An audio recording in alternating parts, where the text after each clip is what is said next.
Tell me how, I got nothing to say. Tell me why, when my tombstone is blank.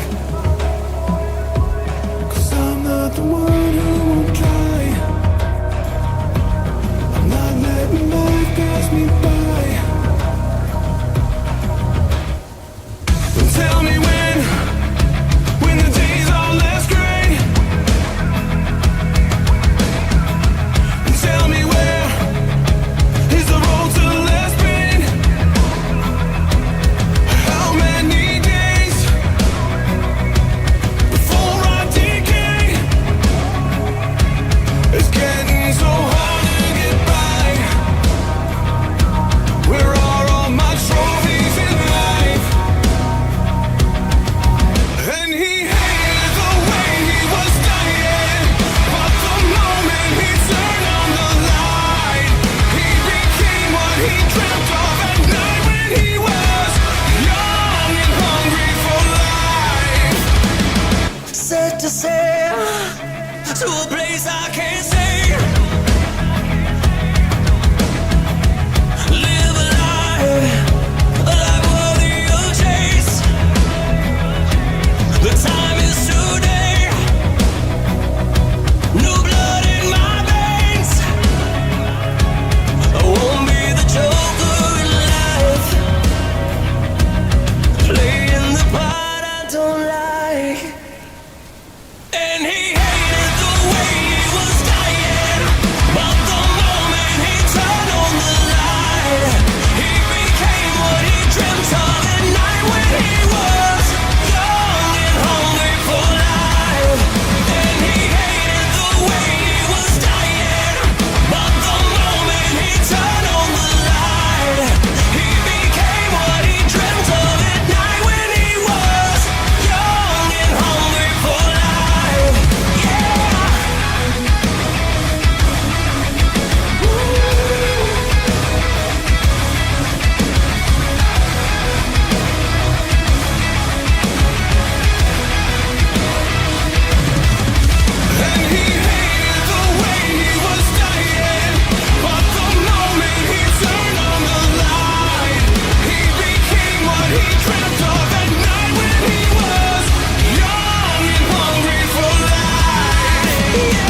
my goodness.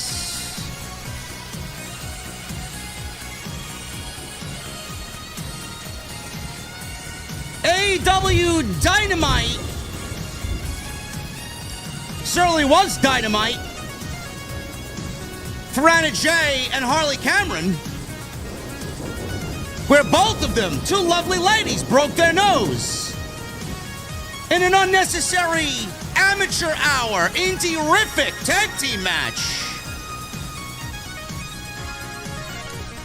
How about Adam Cole? Baby, Adam Cole, unnecessarily almost being decapitated tonight.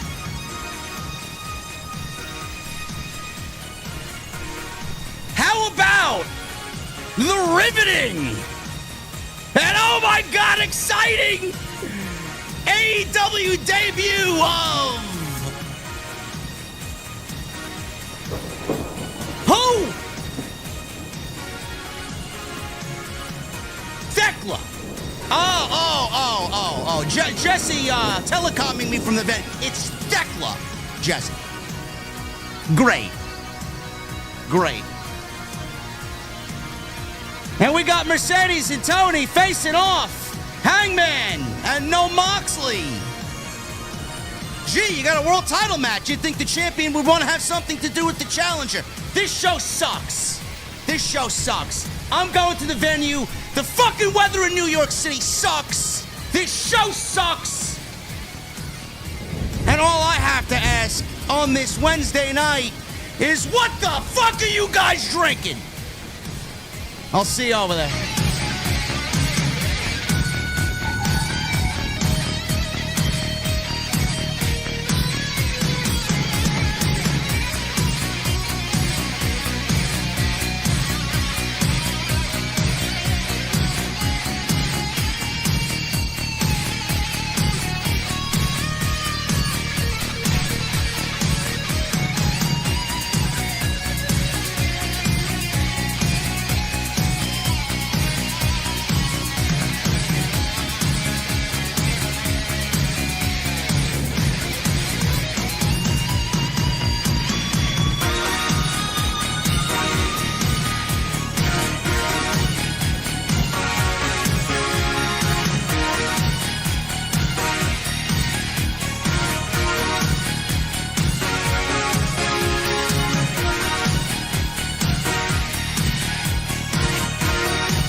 Why has Triple H been so successful?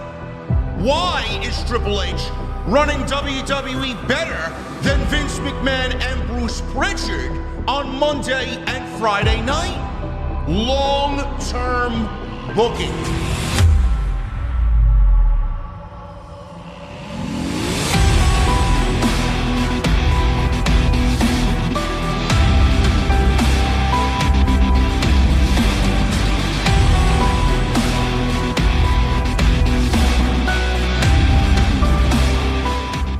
What is going on, guys? Thank you so very much for joining me right here on Off the Script. This is your AEW Dynamite Post Show for May 28th, 2025. I am your host, JD from New York, as always, coming to you live from the OTS venue inside the OTS Beer Garden.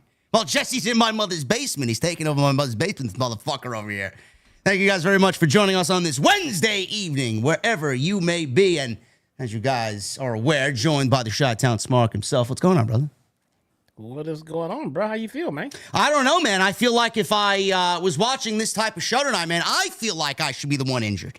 You know? I felt like I was going to have an injury after tonight's show. Oh, man. It's been a night. Proceed with caution, man. Naomi says it best, you know? It's I got to tell you, man, this show was eventful. It was. Most of it, not in a good way, though. Hey, eventful. So, I mean, look, sometimes train wrecks are very entertaining. People just have to keep looking at them. Sure. I mean, this stuff happened. Yeah. Lots of stuff happened. Yeah, it did. We're going to get into lots of that stuff. We got Adam Page, Will Ospreay, and Swerve Strickland.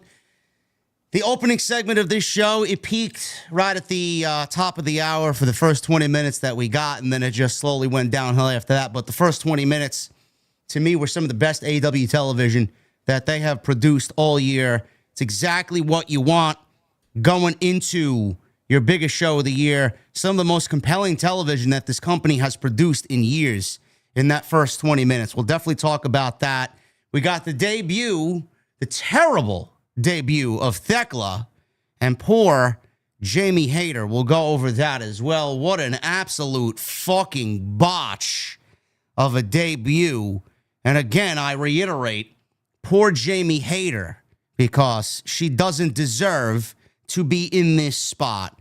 We'll also go over the very scary incident with Adam Cole and Kyle Fletcher for the TNT Championship, where it could have honestly left Adam Cole decapitated or, worst case, dead tonight on Dynamite. So we'll go over that. We got the International Championship Gauntlet Tournament, whatever he's calling it, another fucking tournament on this show for Kenny Omega's championship next week, where Brody King wrestled Josh Alexander. And we got the first face-to-face with Toni Storm and Mercedes Moné, 45 days out from their AEW Women's Championship match in Texas. We got a lot to get into, Jesse. As usual, I'm going to pass the ball off to you. What do you want to talk about? What was your biggest takeaway for tonight's very eventful Dynamite? So I would have loved to have seen Moxley and Hangman do a face-off, but in retrospect, and if you're new here, guys, sorry, I'm not here to just start the shit on AEW train. I do like to try to stay positive. So, I mean, relax. It kind of maybe to me made sense that they saved the Hangman Mox face off for another day, since we got Toni Storm and Mercedes. These are the two matches that have like the most importance on the whole card. So I guess give us 1 week with the ladies and then give us another week with the guys, I guess. And I'm thinking about this in retrospect, because at the time, I was right away thinking, you know, why didn't we get Moxley, you know, face-to-face with Hangman? It does seem logic gappy that he wasn't interested in his, you know, number one contender right away. But, hey, he had shit on his plate. He had stuff going on, I guess, so that's fine. So I want to start with the women, man, because they are building us up. I mean, at least from what I gathered tonight, they're building us up to be a very big deal, you know, as the women's match in AEW. So they're building it up to be a big deal. I expect the match to deliver on all fronts when it comes to in-ring work. There is no reason on God's green earth that anybody has a reason to doubt them actually coming through in the clutch and performing and putting on a phenomenal match. So I'm expecting a phenomenal match.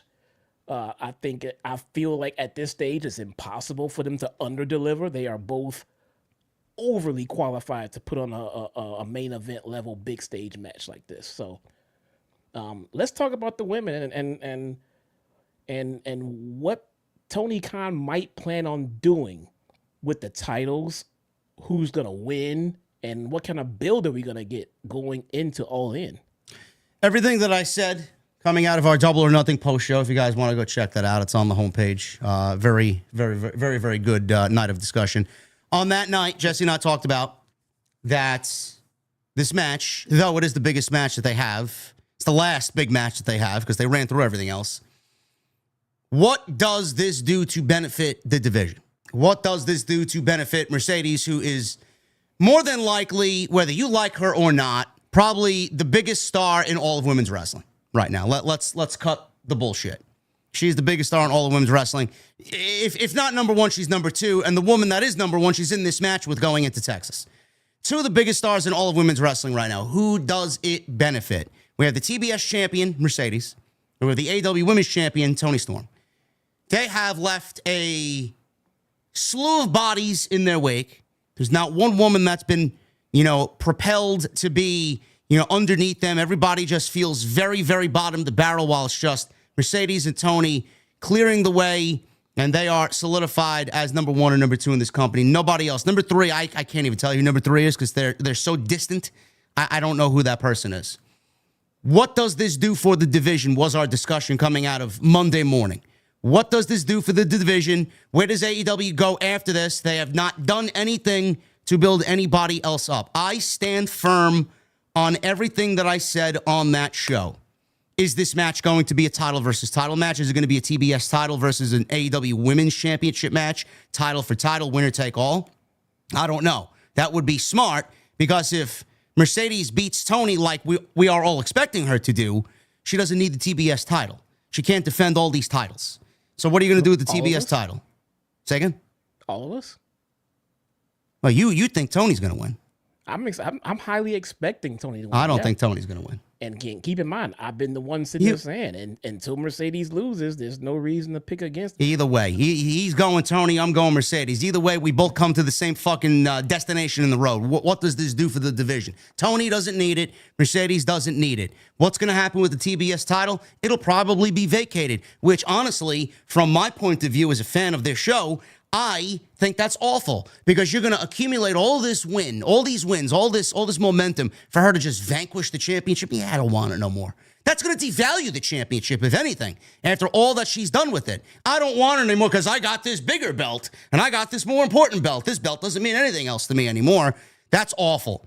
Instead of beating somebody and then doing the right thing by what she's done for this division by putting someone else over, you would have made another star. Now you're just taking both of these women and being completely selfish with everything that's come with it. I am not a fan of the direction. But like Jesse said, there's no way these women are going to have a bad match. In fact, if we know anything about Mercedes, she's going to make it a mission that this match is more talked about than the match with Bayley at TakeOver in Brooklyn. That's what she's going to do. That is the mission statement. If I know anything about this woman, she wants that match to be the best thing that she's ever done in her career. She wants to put that in the past. And she even said it tonight. She is the revolution. So I know that's in her mind right now. I agree with you, Jesse. I think these two ladies may have the best women's match, not only in AEW history, but it may go down as one of the biggest women's matches, best women's matches in wrestling history in Texas. And I know Mercedes is going to do everything in her power to make sure that happens, and she's in the ring with the right woman to do that in Texas with Toni Storm. I cannot get behind how we got here, man. It is so haphazard and it's so creatively lazy that I genuinely dislike the people writing this show, because they don't see it and they're going to pretend like it's right. They're going to pretend like they think it's the right direction. It's not. They could have done so much more, and they did not. Yeah, so I don't want to look past the match right now. So we have 45 days till we get to the actual show. They made that abundantly clear. They have a lot of time to give build. During the build, they have the opportunity to start laying down the groundwork and the tracks for what happens past the match. But I don't want to look past the show. I want to look from now leading up to the show. And also what I noticed here tonight is, I'm just reading what they did in the ring and how they talked and what everything else. I think, from what I gathered here, I think only Toni Storm's title is on the line at All In. As of right now, yeah. Yeah. So if that's the case, Toni wins, Toni retains, Mercedes keeps all 42 of her belts and still continues on. She's not buried. She took literally one loss. It's not like they don't have more women coming in. We're looking at, the debut of THEKLA here. We still got the reascension of Megan Bayne. Clearly, they're going to put gold around her at some point on some level or another. They are doing their best to build up Anna Jay. I'm not sure if it's going to get to the level where they want her at, especially if they can't stop breaking everybody's nose out there. And who knows who might they bring in after All In. All In seems to be like their after WrestleMania reset type deal. I'm expecting kind of a little bit of a reset of storylines after that point. About the same as after WrestleMania would be type deal. I don't know. I mean, it feels like an interesting match on paper. It is their job, and this is my concern right now. It is their job to transcend what we perceive to be an interesting match on paper and make it a must-see match through the build.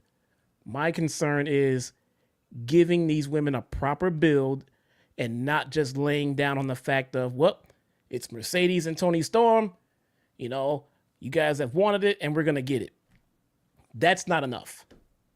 That's not enough. They're out there hugging and having this weird tension and everything else. And my finisher, no, your finisher. Then we separate.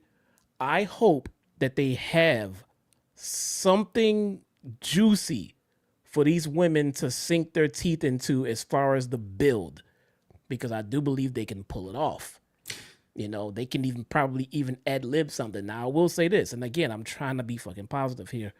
RJ City, if from what I understand, has been instrumental in everything Toni Storm. And then we have the lady that I forget her name, but she is responsible for the creator for Mercedes.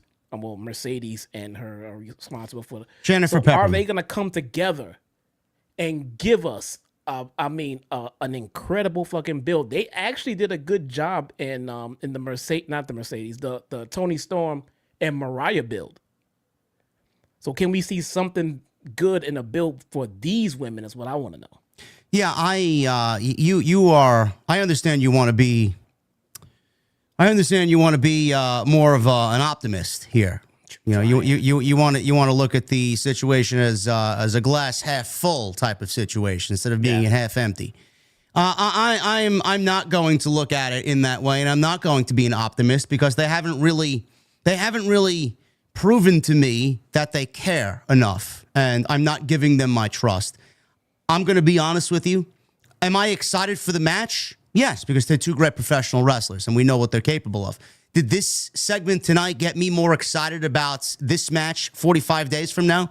No. I thought it was as bare bones as they possibly could have given us, and it didn't really do anything. It was just Mercedes gloating and bragging about what she is, and she's the Beyonce. Again, that terrible fucking reference. I don't know why anybody's saying that. It's fucking awful to even compare yourself.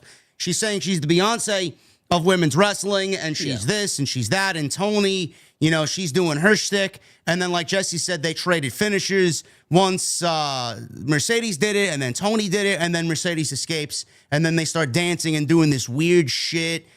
Toni is like fucking laying around and fucking crawling in the ring. I mean, they did nothing to get me excited about the match 45 days from now. And granted, they struck gold with Toni and Mariah. I am not expecting anything even remotely close to that. Walking away from this segment, Jesse, I don't think that they have a plan. I think they're going to keep both of these women as even as possible, close together as possible. And then when we get to the show, then that's when we'll see one over the other. They're not going to have it swing both ways. One woman's not going to look weak one week. The next woman's going to look weak the next week. They're going to basically do what they did with Britt Baker and Mercedes. Remember that one segment that they had? Britt annihilated Mercedes on the microphone.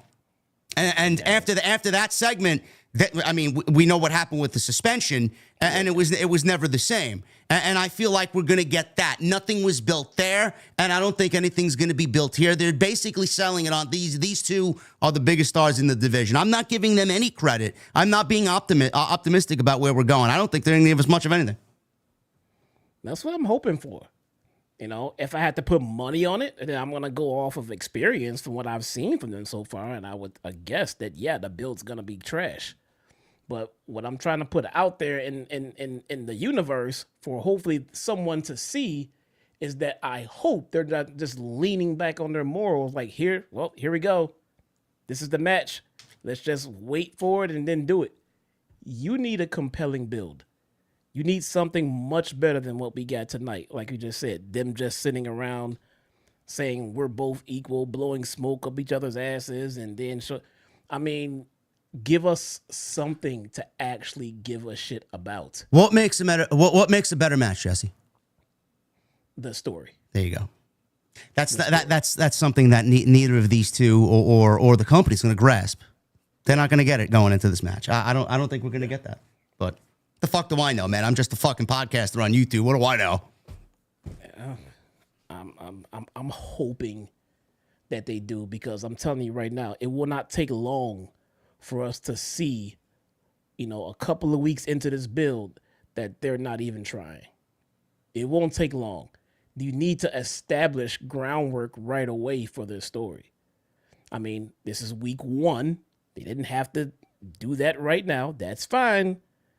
But something needs to happen, and soon, before it starts getting stale and before we start sitting.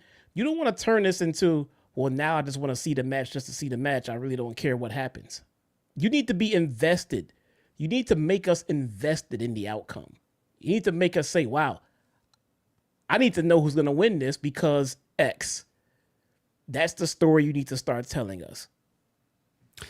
Yeah, we'll see. I don't trust the company to do much of anything here. They're selling it on the fact that they're the two biggest stars they have, and that's what they're going with. To them, they don't need to tell a story. The story is the match. I hope not. That's how they feel. I hope we're wrong too. I really hope we're wrong. But that's what we got tonight. They did not do anything to get anybody excited anymore about this match going into All In 45 days from now. No. It was basically Mercedes dancing and Toni fucking kissing Mercedes' hand, and then Toni sniffed. Yeah, like she's fucking Silence of the Lambs over here. It's lame. That's not story, AEW. It's not story.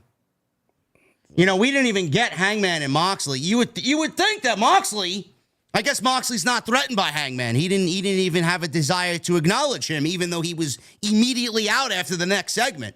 After the opening segment, right in the next match. That was the biggest takeaway for me. The open of the show. Hangman, Ospreay, and Swerve. Let's transition into that. How do you feel about the open of the show? I'll let you go first. To me, it was the most compelling piece of television that they've maybe given us all year in 2025. So it feels to me like what they want to do is establish the foundation for Hangman.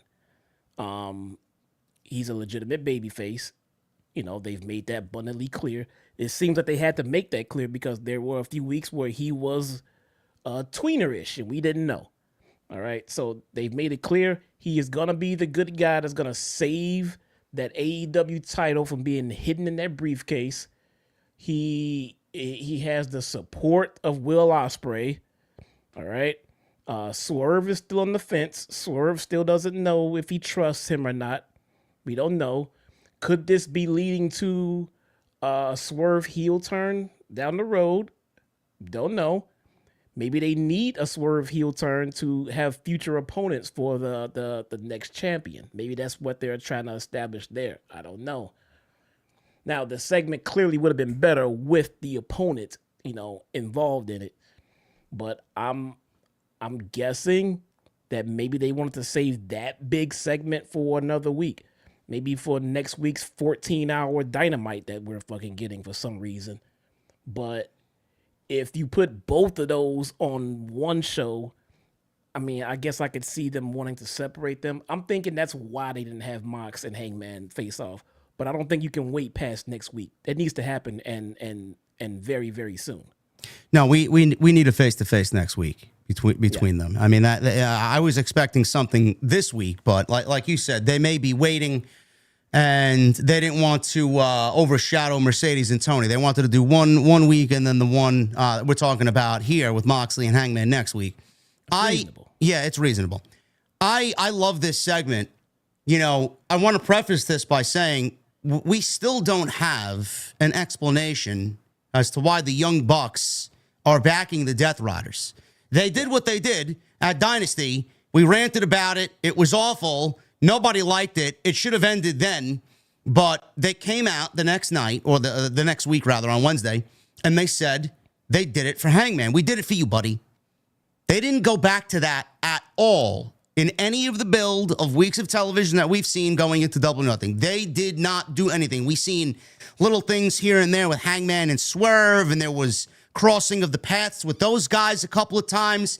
And we all assumed that that was the plan, and we were going to get Hangman and Swerve teaming up together to battle the Young Bucks, because Hangman would realize that the Bucks were not doing it for him and that they're not really for Hangman. And that's the tag team match we were going to get it all in. That was the assumption from most of us, because that's what we were given. That's the material we were given, and that's what we were going with. So really at that meeting, too, where they were in the back and Marina closed the door. Yeah. We never knew what happened in that discussion. Nobody ever went back to that. We even got Page going into Swerve's locker room. He wasn't there, and he pushed Nana up against the locker room and said, "You're not allowed to say that to me." Yeah. As if Swerve was going to tell him he was sorry. You know, like we didn't get any follow up on any of that. It's like now disappeared into the fucking into the void.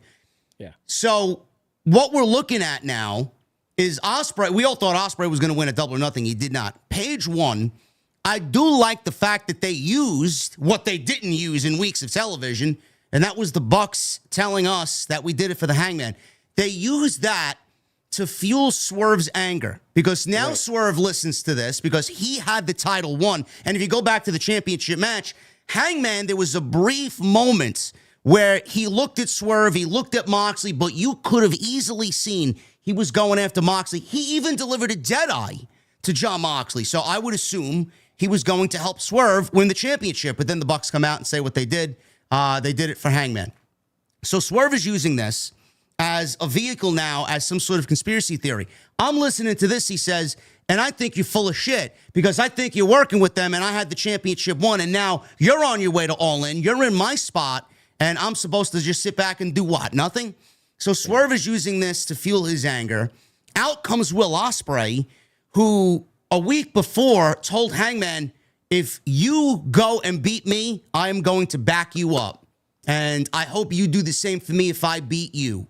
And they were going back and forth. And Will Ospreay was saying, you have a history with Moxley. If you beat me, I know you could beat Moxley, because you've handled Jon Moxley better than a lot of people have handled Jon Moxley here. Ospreay got in the middle of both of these guys because Swerve is getting in Hangman's face. Hangman's getting in Swerve's face. And Ospreay's out there kind of mediating this thing. And he's trying to convince Swerve, like he's fucking Neo from The Matrix. This is the one. He's the one, right? He's the one to do it. We have to back him up. We have to come together as a team. If we all collectively use our energies together, we could take back the AEW World Championship and make this place right again. Swerve tells Ospreay right in his face, I am never going to work with him ever. And they got into it. That's why Jesse said we may be leaning into a Swerve heel turn, which would probably be right at this moment, because Ospreay is a babyface. Hangman is clearly a babyface, and we're going to need heels to work with the babyfaces. So Swerve definitely fits that definition. But Ospreay was left hanging his head. What am I supposed to do here? Swerve walks out. Page is telling Ospreay, I'm never working with him. It's like a dysfunctional family here. So this is the compelling part of it all. What is Swerve going to do? What is he doing going into All In? What's Ospreay doing at All In? We don't really have a clear direction unless we're doing Ospreay versus Swerve, or they end up teaming up against the Bucks.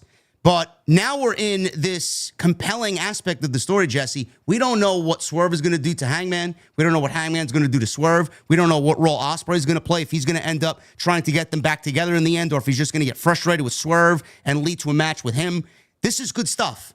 We have not seen anything like this on AEW television, and I have been asking for story, and there's no better way to do that than legitimately your three pillars of the company, man. That was a tremendous opening segment. Let me ask you this though. In the same vein of like I said, I think they could be looking at Hangman and Ospreay in London. What if we get a double turn at All In? What if Hangman turns out he was working with the Bucks the whole time? Turns out Swerve was right. Ospreay is pissed because Hangman betrayed him and his trust. And that's how we get to Hangman and Ospreay in London. How would that make sense? You mean to tell me the Death Riders are being played by the Elite and they're just using them right now to get to the World Championship? So, like they said, they did it for Hanger. They wanted Hangman to get the title, and they would be involved in the match as far as the heel turn for Hangman at All In. Bucks come out. Looks like they're going to help Moxley. Turns out they help Hangman, turn Hangman, double turn, probably turn Moxley at the same time. Remember, Moxley this whole time thought what he was doing was the right thing. A good heel thinks he's doing what he's doing is right. So they turn on Moxley. Moxley gets screwed over. Heel babyface Moxley goes away for a little while. We get heel Hangman going into London with Ospreay, and Swerve sitting back like, I fucking told you so. You told you couldn't fucking trust them. What if they were in cahoots the whole time? It's certainly something that could be on the table. I'm not sure going into Texas with the Cowboy that a double turn with him going heel and Moxley turning babyface is the desired outcome there. I think after this Moxley's finished, there's nothing more for him to do. He has served his purpose here, and getting the championship on Hangman is the way to go. If anything, I'm more interested in Swerve going heel. If anything, I think he needs a restart, a fresh coat of paint, and I think going heel is something that he could benefit from. So I don't know how everybody else feels about that, but it's certainly something that I think would be on the table for some discussion there. Yeah, it feels like that they could be. That would be a big storyline swerved across the board to go into after All In. That would be pretty huge. That would make Hangman the new top heel of the company. Like I say, Mox will probably go away for a little bit. He needs to. Ospreay's pissed. They start building to that right away. That might not be the worst idea. That might not be the worst idea for them. Yeah, I'm not really seeing the vision right now about what else is going to take place on this show. Like, you have Swerve and Ospreay, and right now I can't give you a clear direction for either guy going into the biggest show of the year. We got 3 matches basically confirmed. We got the 2 title matches, men's and women's, and then we got Omega and Okada more than likely in some sort of championship match, whether it's a unification match or not. That is certainly happening at All In. I don't know what Swerve is doing. I don't know what Ospreay's doing. I don't know what the Bucks are doing. The only thing we can think of is it's either going to be Ospreay versus Swerve, one-on-one, again, in a rematch from Forbidden Door last year, which was one of the best matches in the company's history. And that would be great. Or we get Ospreay and Swerve to take care of the Young Bucks in a tag team match. Otherwise, I don't know what the Bucks do. There's rumors that Bucks could go after Copeland and Christian. I know that's coming eventually. Or maybe they go after the tag team titles and go after the Hurt Syndicate. I don't know. None of that interests me at all. But it's a very murky situation as far as fleshing out the rest of the card. I don't know, and I don't think AEW knows right now where they want to go. No, I hope they at least know. If they don't, it's gonna fail. Whatever they come up with between now and then is gonna fail. I hope they already fucking know. Please tell me they have this shit mapped out already. I hope so, man. We don't know how Darby's going to play into it. We don't know if he's going to show up or not and be factored into the world title plans after All In. I genuinely don't know. But, I'm trying not to think ahead here because it could take shape in any which way. We have 7 weeks. Those are just some rough thoughts going into All In after that opening segment. But I thought the opening segment was great. And you need a segment like that And I'm glad that they prioritized story, especially on Hangman's behalf, because he and his character has molded into something that is just story rich. And we're not going to get that from Jon Moxley. It's going to be very straightforward with Jon Moxley. It's not going to be very interesting. At least with this, they are incorporating that story aspect into Page, and now it's bleeding onto Ospreay and Swerve. And I very much appreciate that, because that is going to sell me even more on this championship match.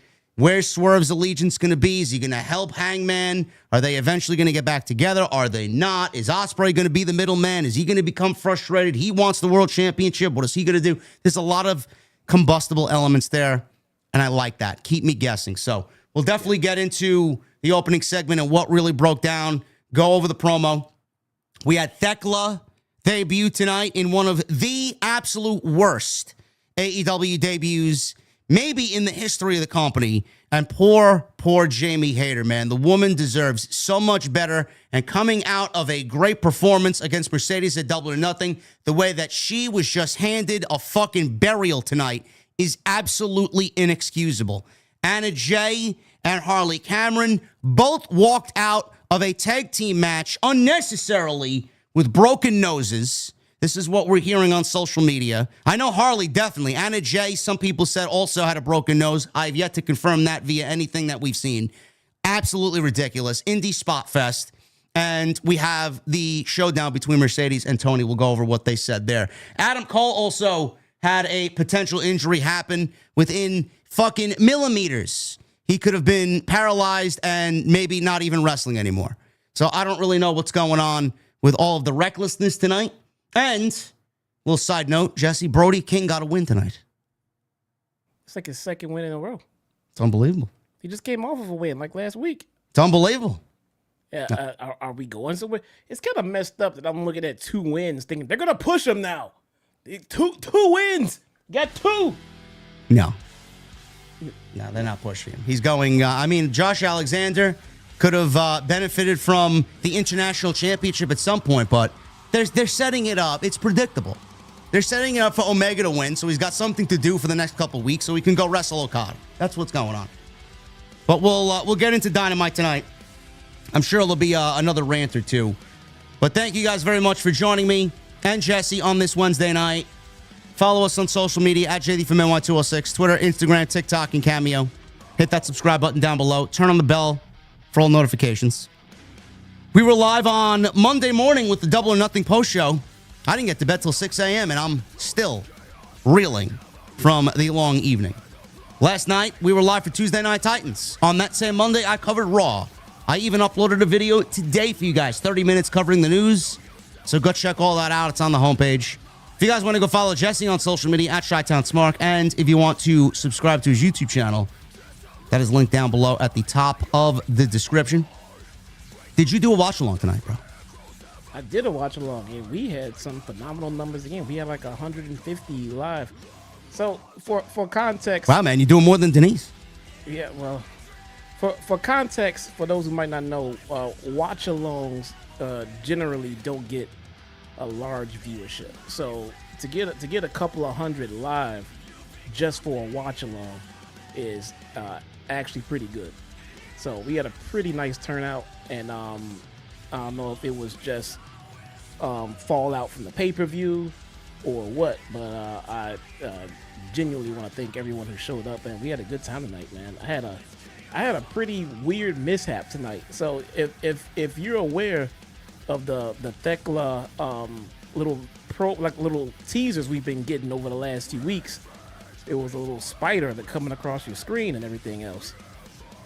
And tonight, I legitimately had a real goddamn spider on my screen right before the THEKLA debut segment. You couldn't script this shit. I'm sitting there looking at my chat because I'm looking at like, is that a spider on the screen? And we had no idea she was getting ready to come out. I had to go and wipe the spider off of the camera lens and shit like that. Come back, THEKLA comes out. I'm like, what the fuck just happened? That was fucking creepy. So that was fun. It's one of those live moments you probably won't catch in a recorded segment. So it's fun. If you're not subscribed to the channel, please do. Oh, I'm sorry. I'm over here singing, bro. You're talking about spiders. I hate spiders, bro. Every time I see a spider, bro, I kill him. Did you kill it? Yes. Okay, good. Good. Yeah, they're good for the environment, man. They eat the other bugs. I'm told that you're not supposed to harm them in any way. Oh, thanks. You're singing during my fucking... THEKLA, Jesse. Her name is THEKLA. Okay.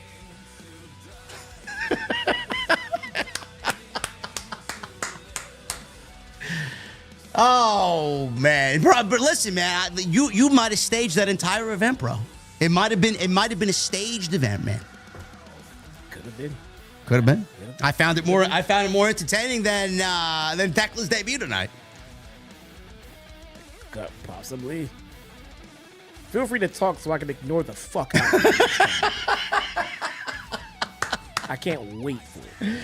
Oh, man, we got Collision Corner, man. 1,000 likes for Collision Corner. It may be Mexican themed, bro. We have we have a possible mariachi band I'm hearing. What type of mariachi band, bro? Why would you?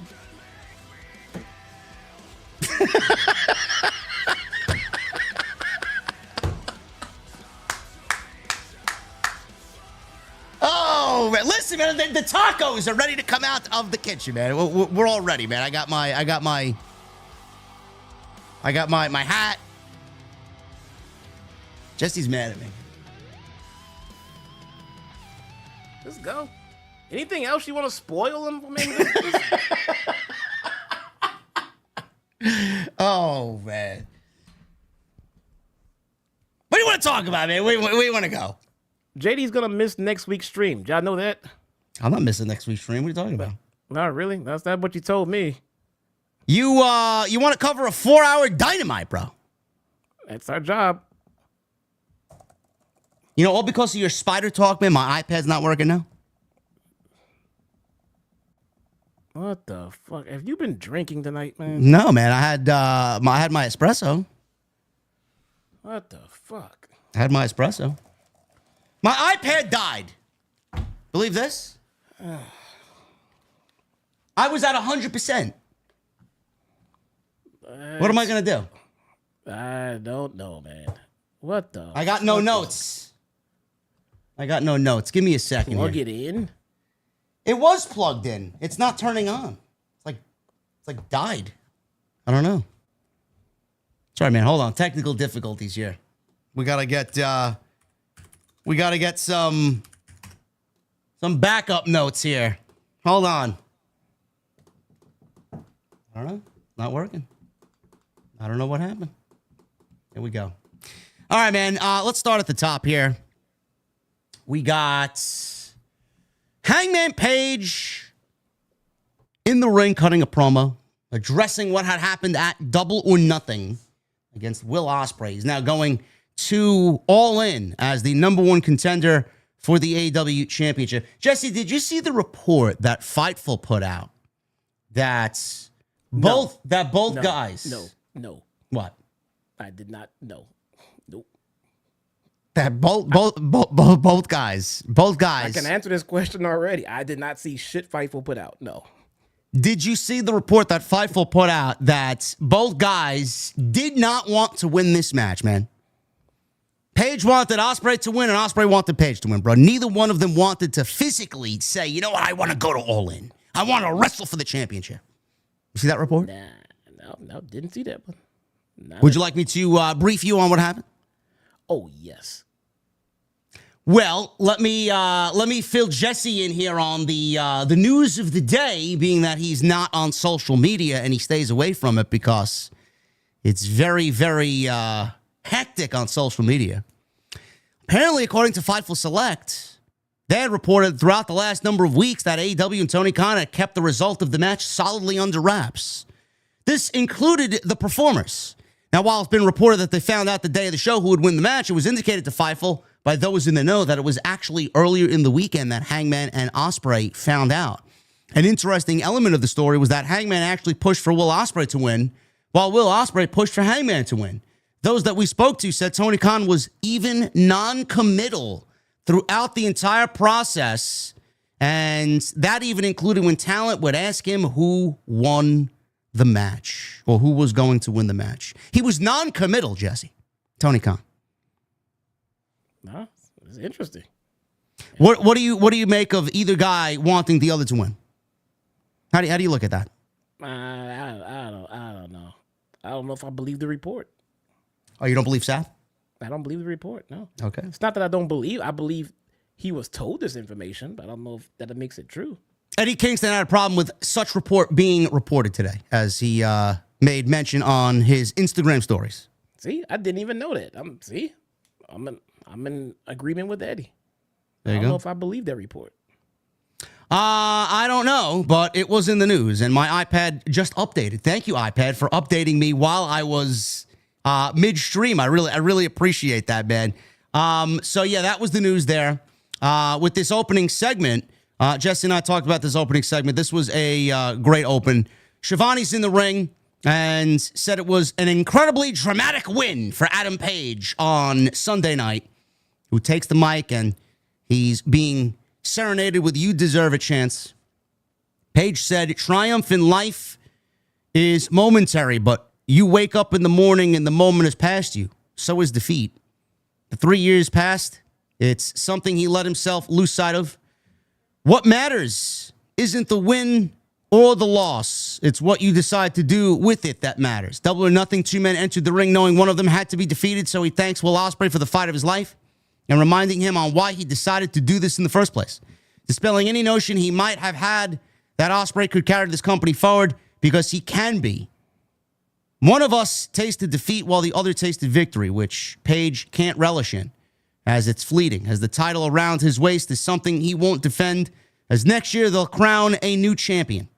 Page hands the title to Shivani, the Owen Hart title, to Shivani, and said he must look forward to what it's been all about, the AEW Men's World Championship. Jesse, do you have a problem with Hangman handing back that Owen Championship to Shivani? No. I mean, I'm surprised Mercedes didn't do it too. But What are you talking about? She loves carrying around 16 titles. yeah, but nobody carried around that title since its inception. They had it for that day, the next day, and that was the last time we would. Oh, see she's it. walking into All In with that title. She'd be the first.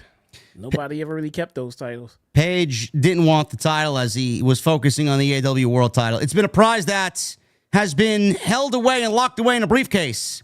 Not a shining light to show the world what the letters AEW means, the human dignity which we all strive to treat each other. It's what it's all about.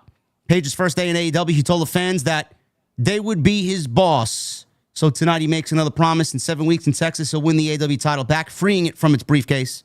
Page will defend it with every fiber of his being, and that's a promise he will keep. This is when things got interesting, because Swerve Strickland came out, and they had a little bit of a face-off, and Strickland lets Page know that, what happened on April 9th, he's very confused by. And April 9th is when the Young Bucks said they cost Strickland the world title at Dynasty for their best friend, Adam Page, as they still love Page and know he will love the Bucks back. So Swerve said a few months ago, he looked at the same opportunity Page conveniently now has going into All In for the title. Strickland hasn't dealt with the Bucks prior to Dynasty since Blood and Guts, a match that Page was also a part of. Strickland calls collusion and brings up Page's promise of never letting Strickland become the AEW World Champion again. Swerve orders Page not to lie to him and asked if he was responsible for the Bucks costing him the title at Dynasty. Page called Swerve a dumbass. He looked at him dead in the face and said, if you think I cost you the match, if I wanted to cost you the match, I would have done it myself. I didn't need anybody's help doing it. Something that I've done before. Strickland said Page is full of shit as they get back into a big face-off, and that's when Will Ospreay comes out and he gets in between them. All three are in the ring. I don't know why we got an edited holy shit chant on Warner Networks, but that's new for AEW. Ospreay tells Strickland he hates getting into his business as he looked at Strickland like a big brother, but he's wrong about Page. Ospreay said Page had a decision to make Sunday. He could have walked away after their match, but he opted to walk back and shake his hand, showing he cares about AEW. It's the same feeling Ospreay had when he lost to Strickland last year at Forbidden Door, and Strickland picked him up, telling him to look around. People started to believe in AEW again, and hate saying this to Strickland, but it's not Swerve. Just like it is in Ospreay, he's the one. And they look at Adam Page, and Ospreay's pointing to Page. They have one shot at this, and they can make it easier on Page if they work together. Ospreay, Swerve, and Hangman, which causes Strickland to slap the mic out of Ospreay's hands. Strickland screams at Ospreay that he will never work with Page and walks out. Ospreay and Page come face to face, and Page says he will never take Strickland's help, walking out on Ospreay as well. This is great. Like Jesse and I talked about already in the open of this show, this is compelling television like AEW has not been able to tell all year, and it comes with their three biggest stars, their three legitimate pillars right now, and that is going to get the match at All In to the next level of excitement, and I genuinely am excited to see what happens here because the story between Page and Swerve is one of the best stories that AEW has had in all 6 years of this company. You add Ospreay into that, who we know is going to be the face of the company at some point in his time here. He's also in the mix. This was just a perfect storm of everything coming together, and I thought this was a tremendous segment. Yeah, no, it was pretty good. It's pretty good. That's all you got to say. What else? I mean, I enjoyed it. You know, it was good stuff, man. Good stuff. Yeah. Jesse says good stuff, folks. Good stuff.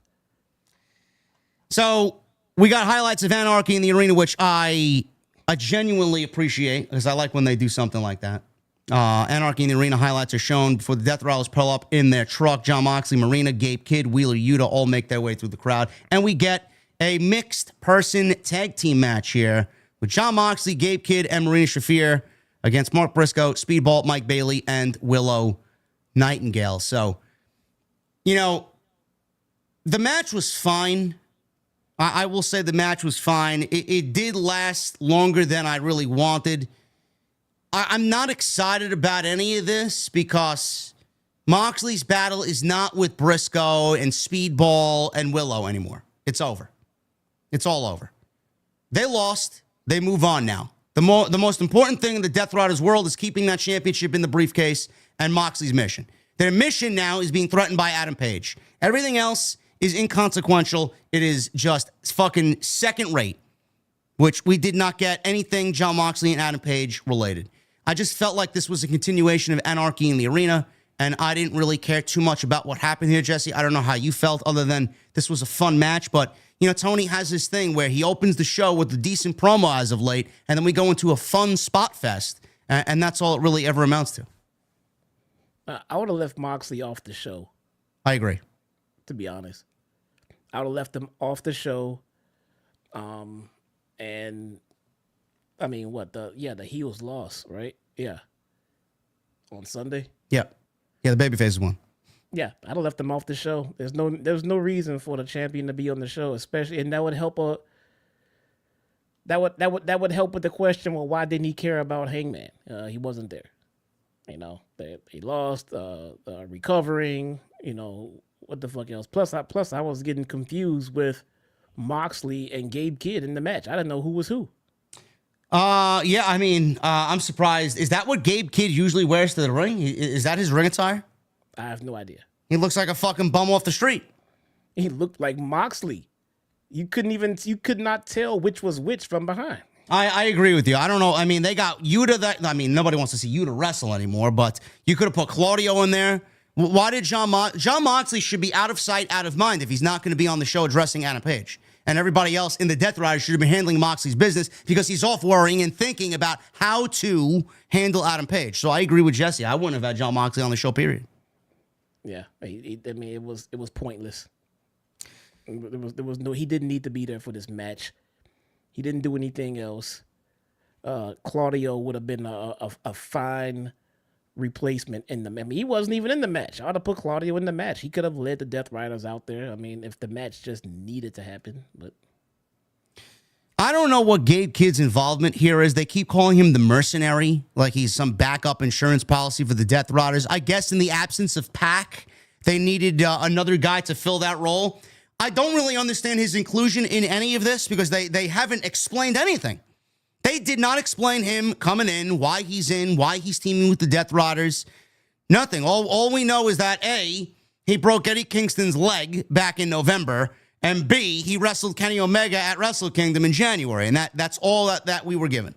We have no explanation as to what his relationship is with Jon Moxley. We didn't hear it from Moxley, and we didn't hear it from Gabe Kidd. So his inclusion here leads me to believe, and this would be a great match for All In, because it would tie into what happened to him. I think Gabe Kidd is here because Eddie Kingston's going to be back by July. That's the only thing I could possibly think of. Otherwise, I don't really know why he's here and why he's wrestling for the Death Riders. Because I don't give a fuck about him. Do you? No, I don't know. I'm not familiar with his work at all. At all. Like, I have no idea how he was booked over there. I just know he came over from New Japan. I have no idea about what kind of gimmick he has. I don't know. They didn't tell me, and I'm not a New Japan fan, so I don't know how I would know. I don't know anything about him either. I just know that he's here, and we haven't gotten an explanation as to why. So we'll pick it up towards the end of this thing. We'll go into the commercial. Bailey, he was in the ring. He tried a forearm battle with Jon Moxley and lost because Moxley started coming back, and Kidd made the hot tag. He cut Bailey off, wiped out Briscoe, and I think he spit on Willow at some point during the match while she was on the apron waiting for a tag. Statlander, we saw glimpses of Statlander in the back watching backstage on a TV. Now, they could be foreshadowing something with her and Willow at All In. They've been teasing them getting back on the same page and that friendship being rekindled again. I could definitely see something like that playing out at All In if that is the story there. So she's backstage watching. Bailey hits a standing moonsault, double knees on Gabe Kidd before Briscoe makes the tag in. We get a strike exchange with Kidd, who bit at a cut on Mark Briscoe before firing off headbutts to the chest. I'm assuming that is the same cut that he suffered in the stretcher match with Ricochet. So Kidd missed the charge, ran into Briscoe, right into an exploder to the outside. Briscoe and Nightingale hit stereo moves off the apron as Bailey flew off the ropes into a moonsault out to the floor. Yuta got kicked off the apron by Bailey, and Briscoe hit a froggy bow on Gabe Kidd as they showed another shot of Statlander in the back. Jay Driller was blocked as Claudio appeared on the outside, distracting Briscoe, and all of a sudden we see Commander. Commander comes flying in with his rope walk dive, wiping out Claudio, and they just absolutely needed to have this take place in this match because Claudio is wrestling Commander in this International Open on Collision to get into the Fatal 4-Way for next week's show. So Briscoe got a roll-up on Moxley for 2. He popped up. He quickly hit a paradigm shift. Bulldog choke on Briscoe. Camel clutch on Bailey by Gabe Kidd. Marina locked on Mother's Milk on Nightingale as all three babyfaces were passed out simultaneously as the heels, the Death Riders, get some level of revenge coming out of Anarchy in the arena. Yeah. Yeah, I don't mind I see people complaining like, "Oh my God, how can you do this to Willow? She's a woman." Do you guys want equality or not? Which is it? What do you mean they're complaining about Gabe Kidd spitting on her? Yeah. I actually didn't mind that at all. I mean, what the fuck is wrong with She's a pro wrestler. She's a fucking pro wrestler in a scripted show. Do you guys watch movies where the wife might get beat up by somebody and you'll get mad at the writer? How could you do this to this woman in this scripted show? She's a pro wrestler. What the fuck is wrong with people, man? I don't know. Jesus Christ. I'm confident nothing happened to Willow that she didn't have prior knowledge and approval above. So this woman was in an Anarchy in the Arena match where her earlobe was fucking chained to the steel post. Like, what are we bent out of shape about? Yeah, I don't really understand. I don't know. I don't know. People just complaining for the sake of complaining. That's Gabe Kidd's character as well. He's like a fucking Timu Conor McGregor. So yeah, I don't get it, man. So the babyfaces, they take the loss here. They tease Commander and Claudio on Saturday as if anybody fucking, gee, I wonder who's going to win that match. It might be Commander for all we fucking know. And the babyfaces are on the receiving end of a loss here. That's basically it. Hurt Syndicate. They had post-match comments after Double or Nothing after successfully defending the titles, the tag team titles against the Sons of Texas. Dustin Rhodes and Sammy Guevara. MVP says it was the 5th successful title defense and the debut of MJF as a full-fledged member of the Hurt Syndicate. MJF put over Lashley and Benjamin and said those titles aren't going anywhere. It's time to strap them in, and all the gold is coming to the Hurt Syndicate. As for MJF, he's getting his Triple B back. When it comes to the Syndicate, it's not personal. It's just business. I thought this was a great, just a great, 30-second vignette with the Hurt Syndicate. MJF looking good in the Hurt Syndicate. I liked it. We didn't see them on the show tonight outside this segment, but I enjoyed what they did here. Yeah, it's fine. I mean, I'm waiting for this to evolve into something other than just MJF just being in the Hurt Syndicate. Well, we got 7 weeks. We don't know if it's going to be MJF, Bobby Lashley. We don't even know what MJF will be wrestling at All In. I don't know what exactly he's going to be doing. Wrestles, it'll be a change. It'll be new, yeah. It'll be a second match all year, bro. I mean, the guy just doesn't wrestle anymore. No. So, and maybe it's a 6-man tag of sorts. I don't know. Who knows? Bobby Lashley and MJF seems to be the direction, I would think. We'll see what happens there. But nothing new was forwarded here with the Hurt Syndicate and MJF. Ricochet. He's in the back. He told everybody that after Double or Nothing, he's going to continue his quest for gold. And then he looked at the landscape in AEW. He sees Death Riders, the Ops, the Don Callis family, Paragon. He realizes Ricochet needs a crew, some loyal subjects on his quest for gold. Once he finds the perfect crew, he'll show everyone why Ricochet is out of this world. He mentioned crew, Jesse. Do you think they'll be dumb enough to align crew with Ricochet? Who joins him legitimately? Who could stand next to Ricochet as the leader of a group, bro? I hadn't thought about it. I just thought maybe Samantha was coming in, but I don't know. I thought that too. I haven't really thought about it though.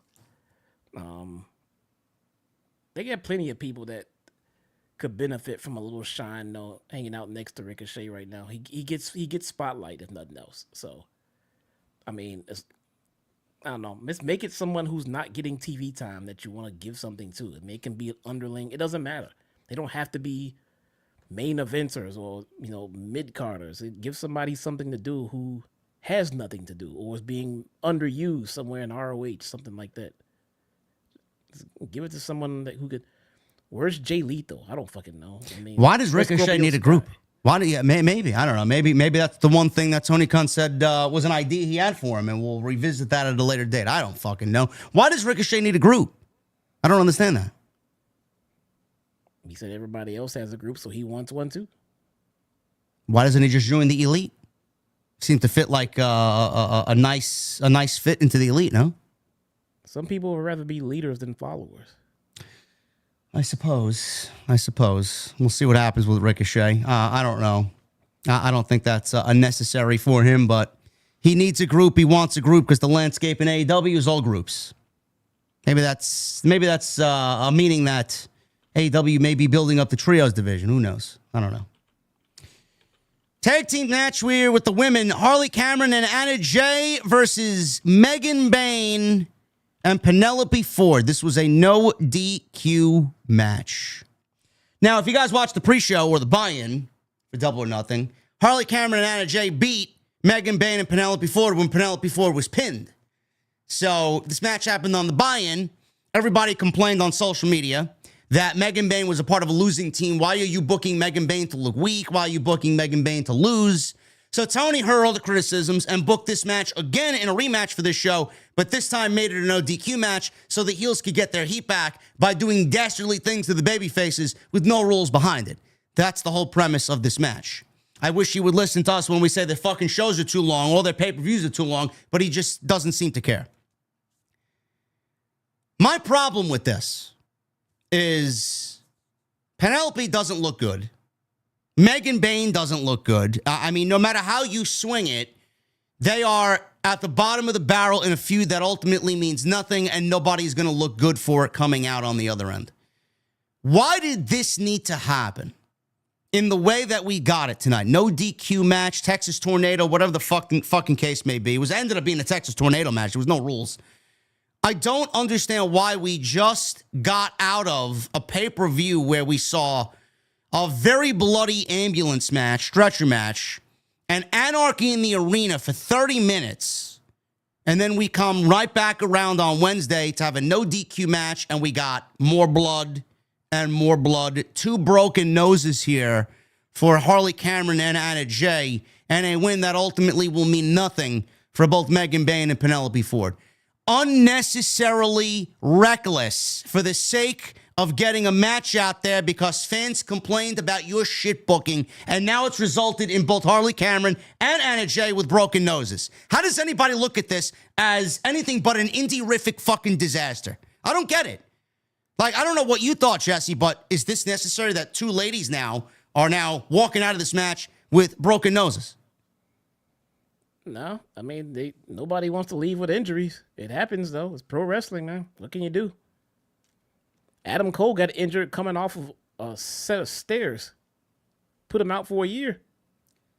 But why are we going to the plunder after we just saw a copious amount of plunder? What is the infatuation with why do you have Anna Jay and Harley Cameron, who can barely apply a fucking headlock properly? Why are you putting her out there in a plunder match? I don't get it.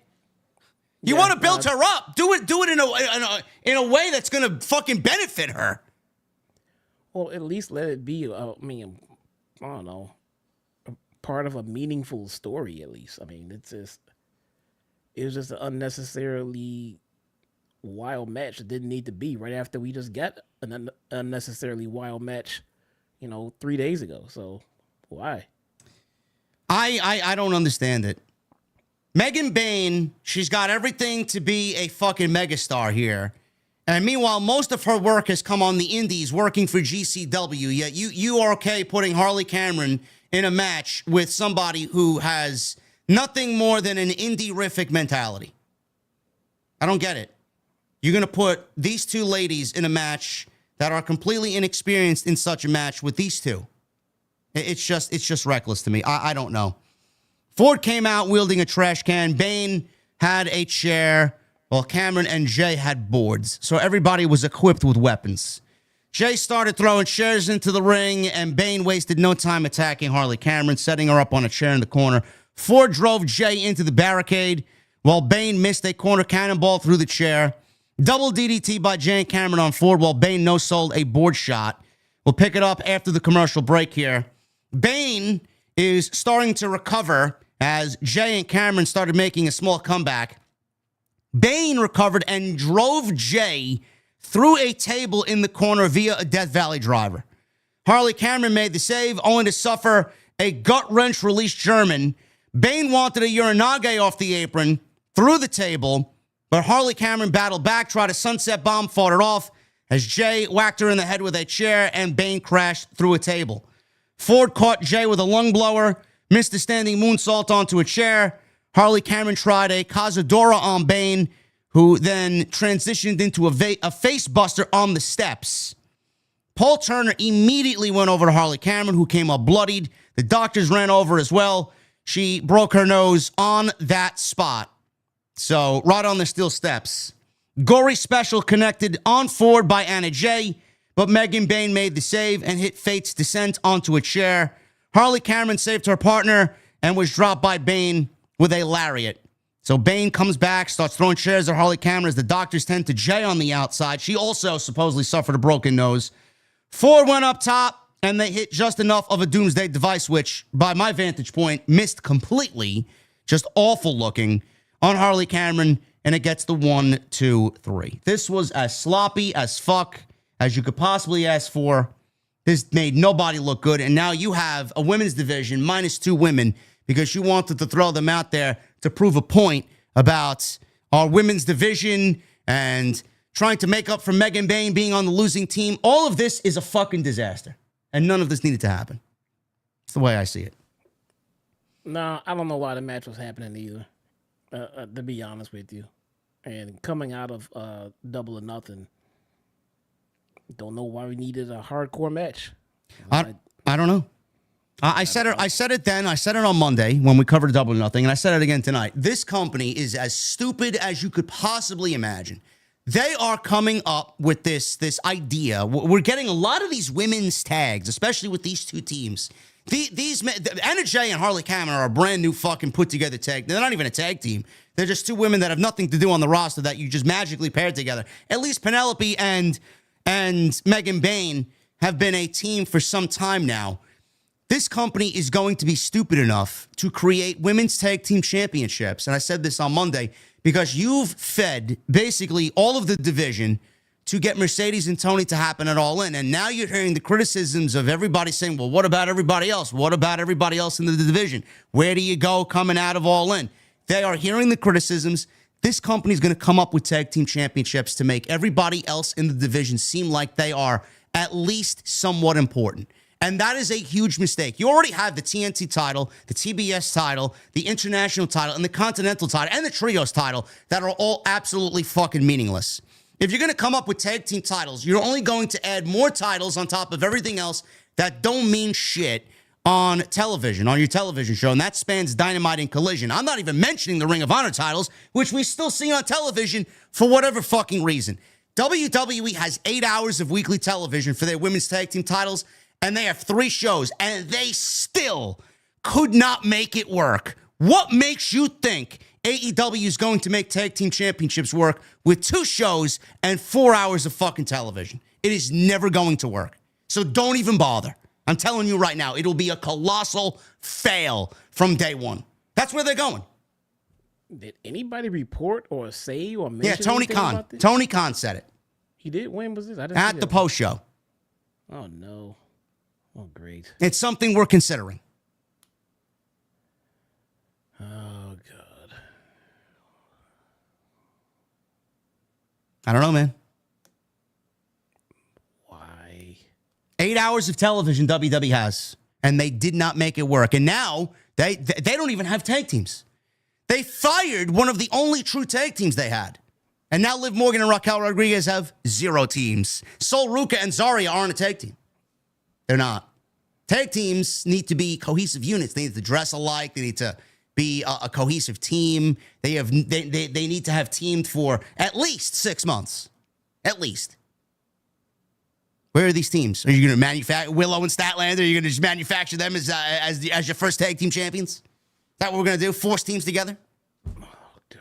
Why? It's coming, bro. I would not be surprised if Willow and Statlander are the tag team champions if they do come up with titles after All In or at All In. Oh, man. Just a prediction. This is just me speaking out loud. And then Mercedes is going to win those 2. Probably.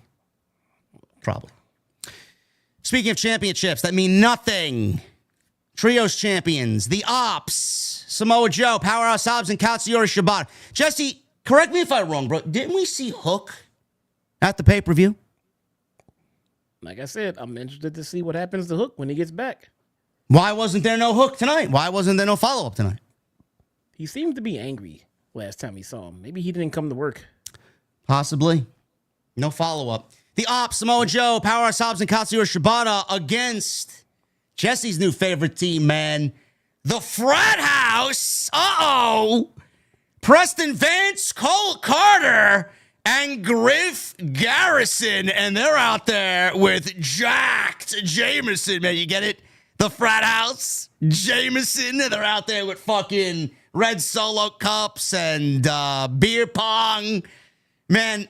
Fucking hell. What on God's green earth is this fucking indie garbage, bro? You know, I'd like to pledge, bro. You want to pledge to the Frat House? I pledge never to see this shit on my television ever again, man. Somewhere, somebody thought this was a good idea. Who came up with this? This is the first time I've ever seen this. Is this a Ring of Honor gimmick? What is this? I don't know. It's not a Collision gimmick. I don't know if it's Ring of Honor. Well, if it was a Collision gimmick, we would have been all over this shit for weeks. Bro, you know what their catchphrase is, man? When you lose, we booze.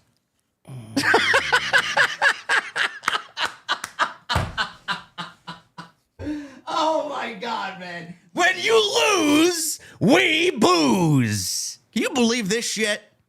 Somebody pitched this, and then somebody said, yeah, that's a good idea.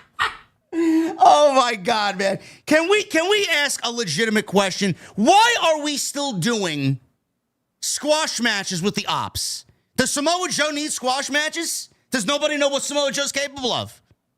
Nope. It seems like this is just gonna be their gimmick, getting squashed. Kind of like how Max Caster's gimmick was like getting squashed until he just stopped getting squashed and stopped being put on TV. Bro, remember when Preston Vance was in the LFI group, man, with Jose, the assistant, our good buddy Jose, and Roosh, and Dralistico, and Andrade? Remember that? Yeah. What happened to those days? Order? Yeah, he was in the Dark Order too. Whatever happened to that, man? He just gave up and wanted to party for the rest of his career? Is -1 in college? Is he in the frat house? What happened there? I don't know. Maybe he Did is. he graduate? That's a good question. Is -1 still looking at Preston Vance as his favorite pro wrestler? Well, -1 was spotted at WrestleMania, so he's probably in Guantanamo Bay now too. You haven't noticed? You haven't seen him on TV in a while. Yeah, he goes to support Cody Rhodes, man. It's sitting next to Mama Rhodes. Yeah, Guantanamo Bay for poor old -1, man. Fuck you, -1. Catering, you go. This is fucking awful, man. My God. And then Ospreay has the fucking balls to say, they're starting to believe in us again. Where? This is what you fucking trot out on television? The Frat House. Oh, my God, man. This was quick, painless, and fucking embarrassing, man. The Ops win. Hobbs pinned Cole Carter, who got himself fired from NXT and was in the D'Angelo family with our guy Tony D over there. Man, he wishes he was not swimming with the fishes anymore. He's certainly swimming in something that ain't fucking NXT. What a waste of time. Absolutely a waste of time. It amounted to nothing. No struggle with who they were feuding with coming out of the pay-per-view. No hook. Nothing. This was just thrown on the show for whatever fucking reason. Crazy, man. I don't. You have so many other gimmicks that need to somehow get over through your creative, and you trot this shit out there. It's true. How many people are fucking begging for TV time? You throw this shit out there. Oh my God. They didn't even try it on Collision and just try it somewhere of lower value to see what the response is. No, straight to Dynamite this shit went. Oh my God, man. The funniest thing is that when they all lost, everybody was throwing around ringside. They all looked like they were fucking trashed at an after party somewhere, man. Or just laying on the floor with fucking red Solo cups laying around. It's just unbelievable. Unbelievably tone deaf is Tony Khan in this company, man. It's fucking, it reminded me of the Spirit Squad almost. That's what it reminded me of. Red Solo cups. Maybe they wanted all the smoke, man. Maybe there's too much smoking in the fucking creative rooms, man, with this shit. Oh, my God, man. Renee is in the ring. And she introduced a woman, supposedly, who fought her heart out at Double or Nothing, Jamie Hayter. Renee is in the ring with Jamie Hayter. She brings up Hayter being unsuccessful at the pay-per-view and asked, what's next for Jamie Hayter? Before Hayter could say anything, no words were spoken by Jamie Hayter. The lights went out, and we see a graphic on the screen in the aisleway on the stage, and it's a red spider that we've seen on television briefly as a tease for what's to come. And then it says, the toxic spider, THEKLA. THEKLA is about to debut, but where is she?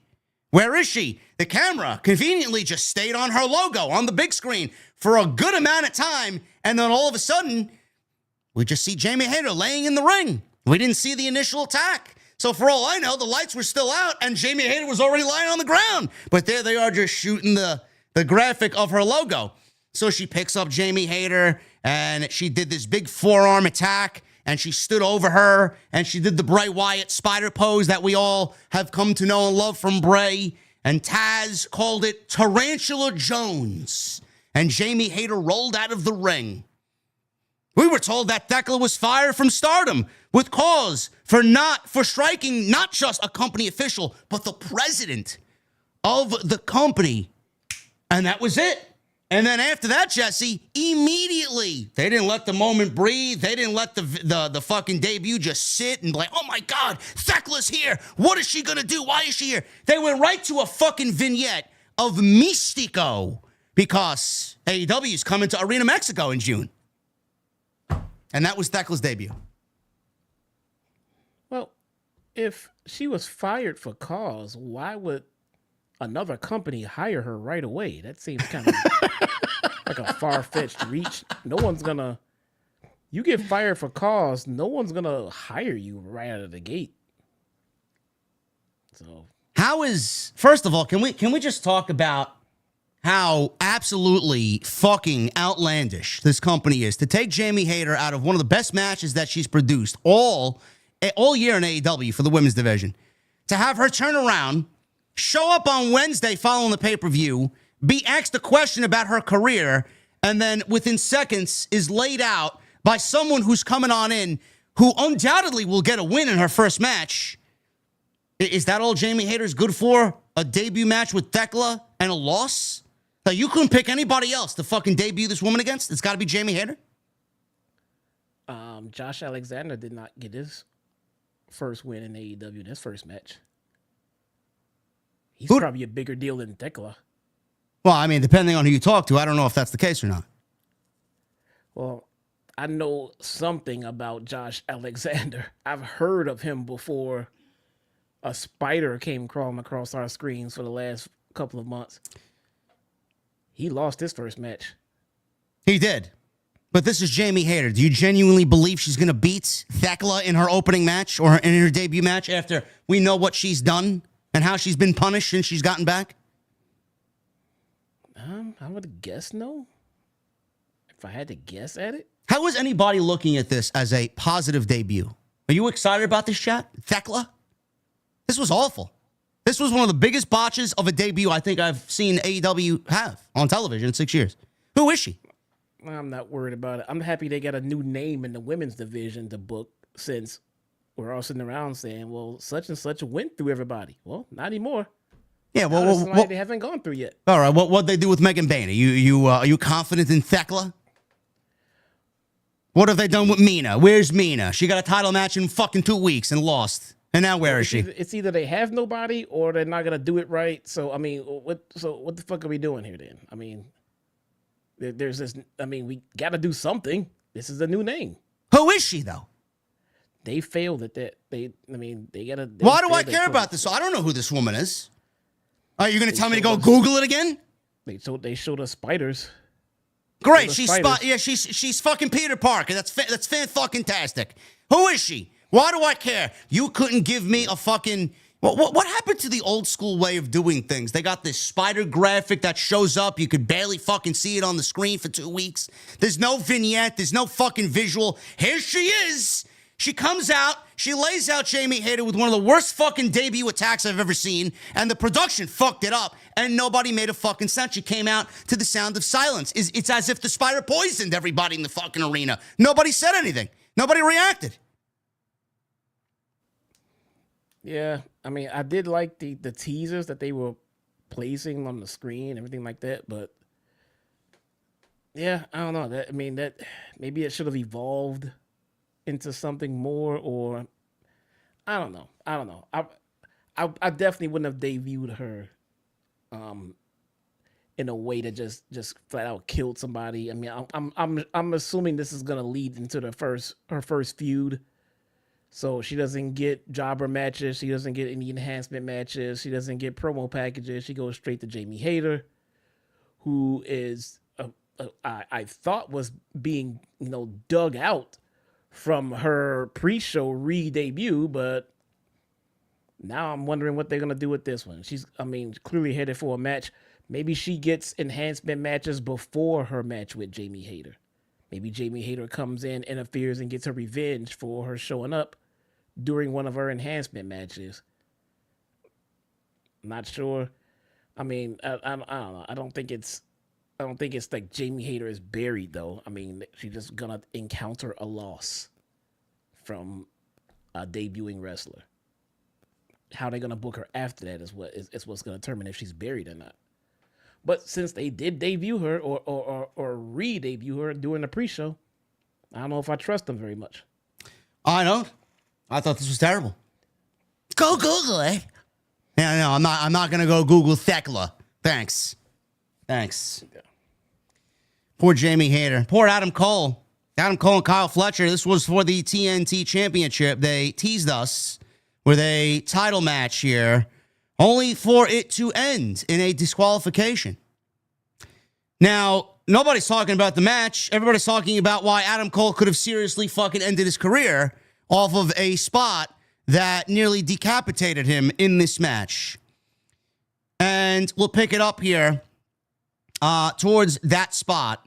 So he teased the Panama Sunrise on Kyle Fletcher, and Roppongi Vice comes out and makes the save. So they stood in front of Fletcher because they're all part of the Don Callis family. Roderick Strong and Kyle O'Reilly ran down and fought Beretta and Romero off to the back, as this distraction allowed Fletcher to attack Cole and deliver a violent apron powerbomb, causing Cole's head to clip the apron as things went into a picture-in-picture commercial break. So upon replay, because it was all over Twitter immediately, Cole looked like he hit or clipped his head on the apron as we went into the commercial. He was checked on by the referee, who was putting the 10 count on him. So he continued the match, so we're hoping Adam Cole is all right. I don't know if Adam Cole is going to be diagnosed with a concussion coming out of this. I don't know if he's going to take some time off. But from the shot that we got, it looked like his head hit the apron. Now, I do know on social media, people slowed it down, and it looked like Cole's head barely missed the apron, and it was a sell job that his arm or his right arm or right hand came down on the apron, and it made the sound as if his head did hit the apron. I did see the slowed down clip. That's not an excuse for this and his safety because he's all right.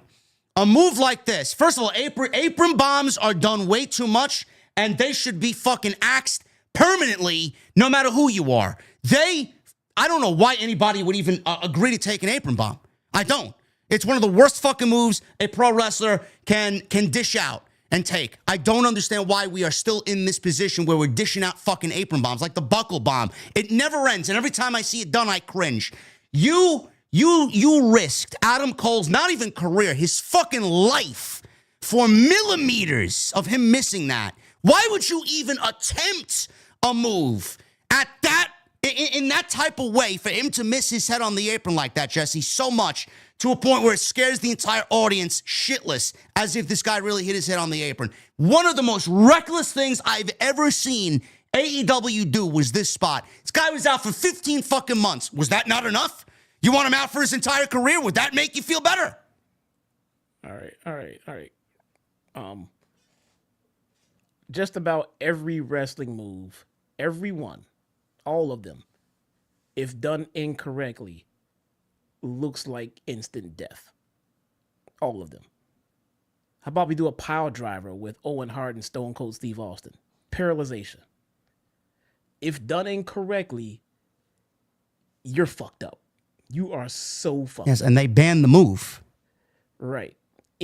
All moves, any move done incorrect, a superplex done wrong. We see superplexes every week. If done wrong, death.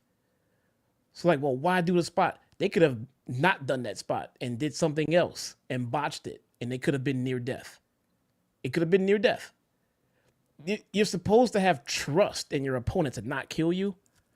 I'm sure Adam Cole had trust in Fletcher to not kill him. I'm pretty confident Fletcher didn't try to miss the ring. The ring is pretty fucking big. I don't know how I don't know. Complaints. I don't know. I don't fucking know how he missed it. Bro, why are you attempting this spot regardless with the way he was and where he was standing? Why would you even attempt to do the move if he's not positioned in the right way and his head is more exposed than anything and on the verge of hitting the apron? Why would you even attempt it? I don't know. I don't know. It was a planned spot and they just went with it. I don't know. They must have done about 30 spots. This one was botched and it almost killed a man. I don't know why we're doing the apron bomb. Why is the apron bomb necessary for a wrestling match? If the spot would have went on with no problems, we wouldn't be sitting here talking about the apron bomb. It just would have happened. The apron bomb never looks good. It looks terrible every time anybody does it. I hate it. Kevin Owens does it all the time.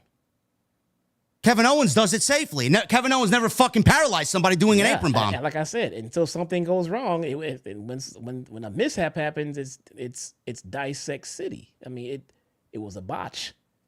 You know, any spot that goes wrong, you can ask, well, why did this spot have to happen? It went wrong. It shouldn't have happened. Well, I didn't know it was gonna go wrong. It went wrong. It shouldn't have gone wrong. I don't know about shouldn't have happened. It shouldn't have gone wrong is the fucking problem. You could have done this spot. It could have went perfectly fine. No one would have gotten hurt. And then did something else 2 spots later in the ring routinely, and it would have been botched, and it could have killed someone. It's a botched wrestling move. If done wrong, you're fucked. There's no such thing as a safe wrestling move that if done wrong, you'll still be fine. You could be fucked. It could be a different spot. You'd be fucked. Kyle Fletcher's better than that, bro. I mean, the way where he was standing, the move shouldn't have been done in the position that he was standing in. And on a show where we had 2 one extra step. That's all he needed to do, and he didn't. He didn't. I don't know. On a show where we had 2 women break their nose in one match. If Kyle Fletcher had taken 1 extra step, we wouldn't be talking about this spot at all. I mean, I don't know why. Miscalculation on his part. He severely fucked that one up. I mean, he damn near cost the man his fucking life. Adam Cole's lucky he's fucking upright and walking tonight. He is. That was scary.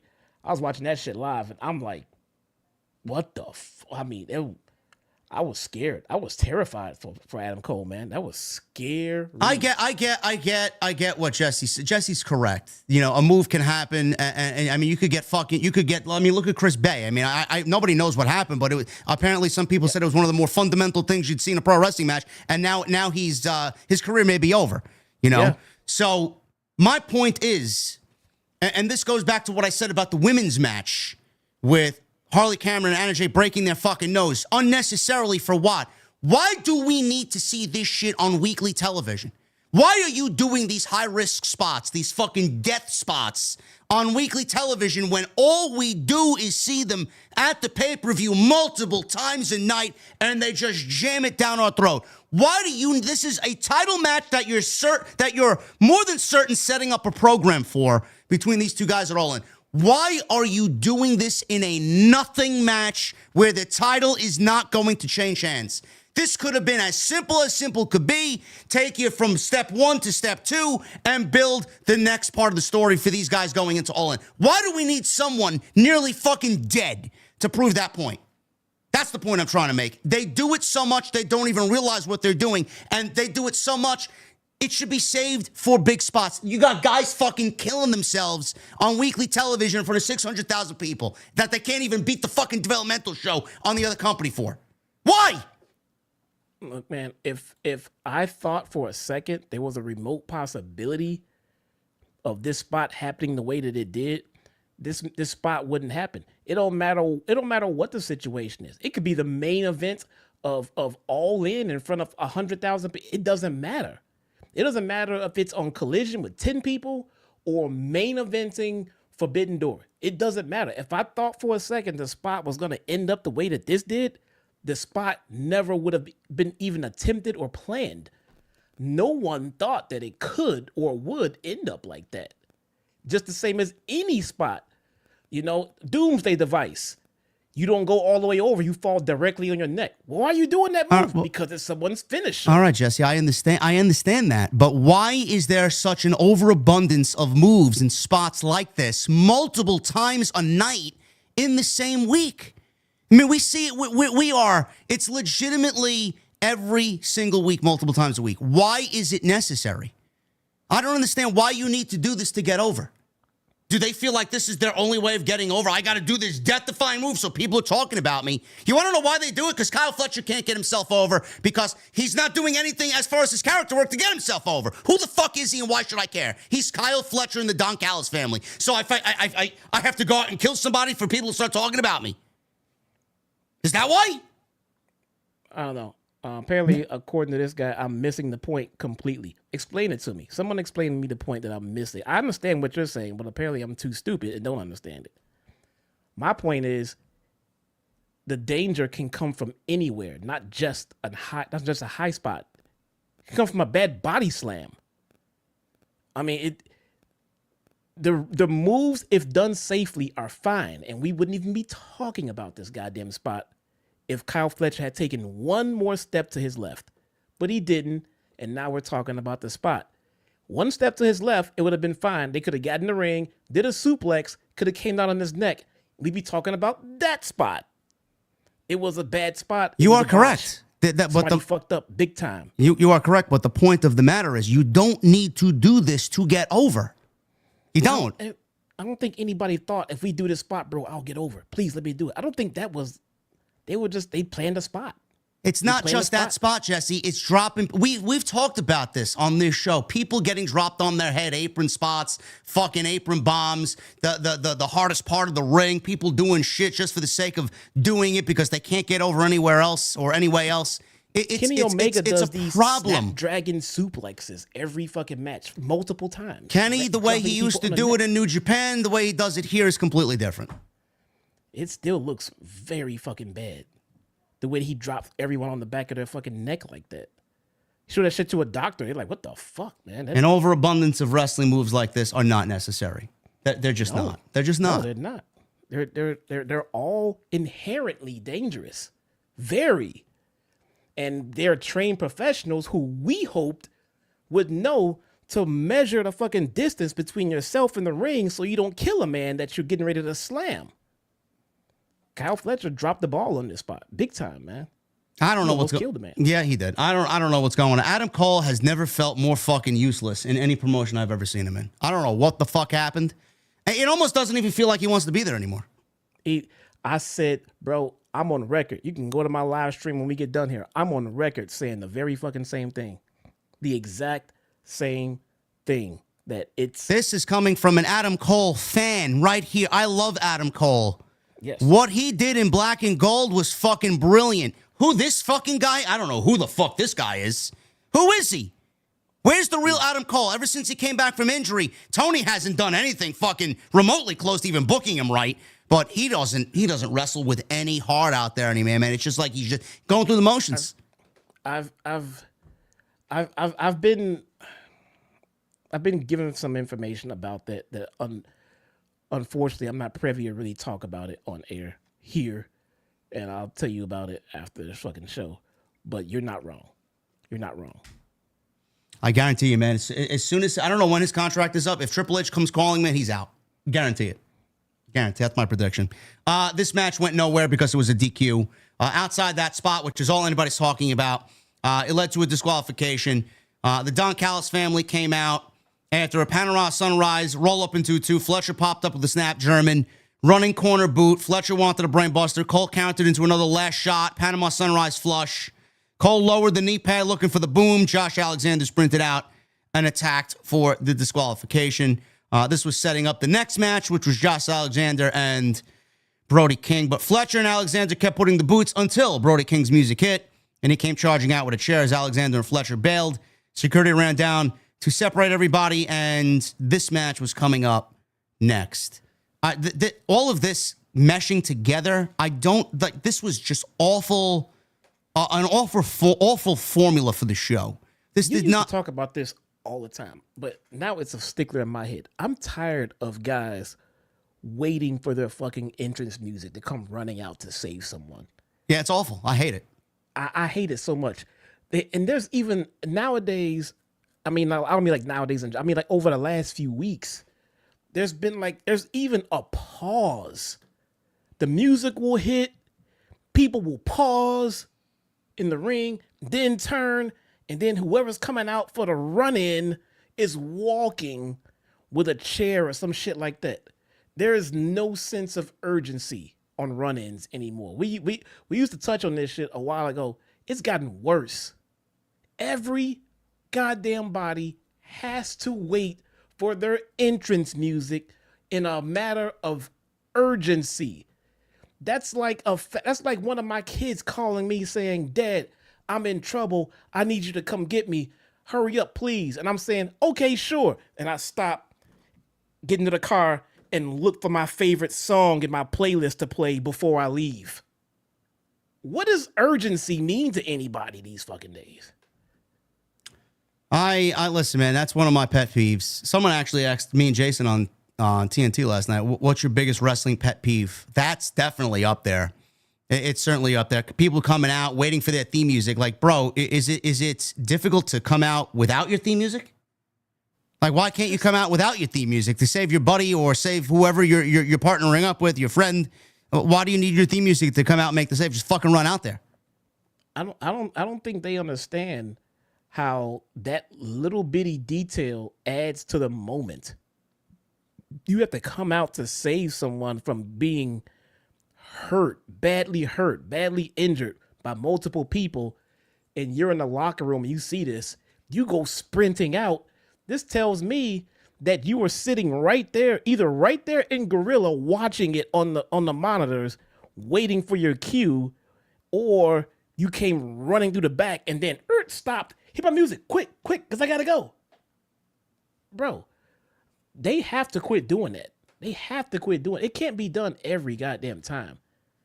It's so cringe and noticeable that everybody stops, watches the walkway, then wait for the big 300-pound dude to come walking down with a chair to come say, bro, in that amount of time, I would have killed somebody. While this dude hits his music and walks down the aisle. I'll snap his neck and then leave. He'll never fucking catch me. I don't know, man. It's this whole show. I mean, this whole show after the opening segment has every segment we talk about from now until the end of the show. It's just going down. This is awful. Everything about this was awful. I agree. Jeff Hardy dancing. Yeah. That was one of the more egregious ones. Your brother is getting killed. He's out there doing the fucking Jeff Hardy thing, man. He's like, what the fuck?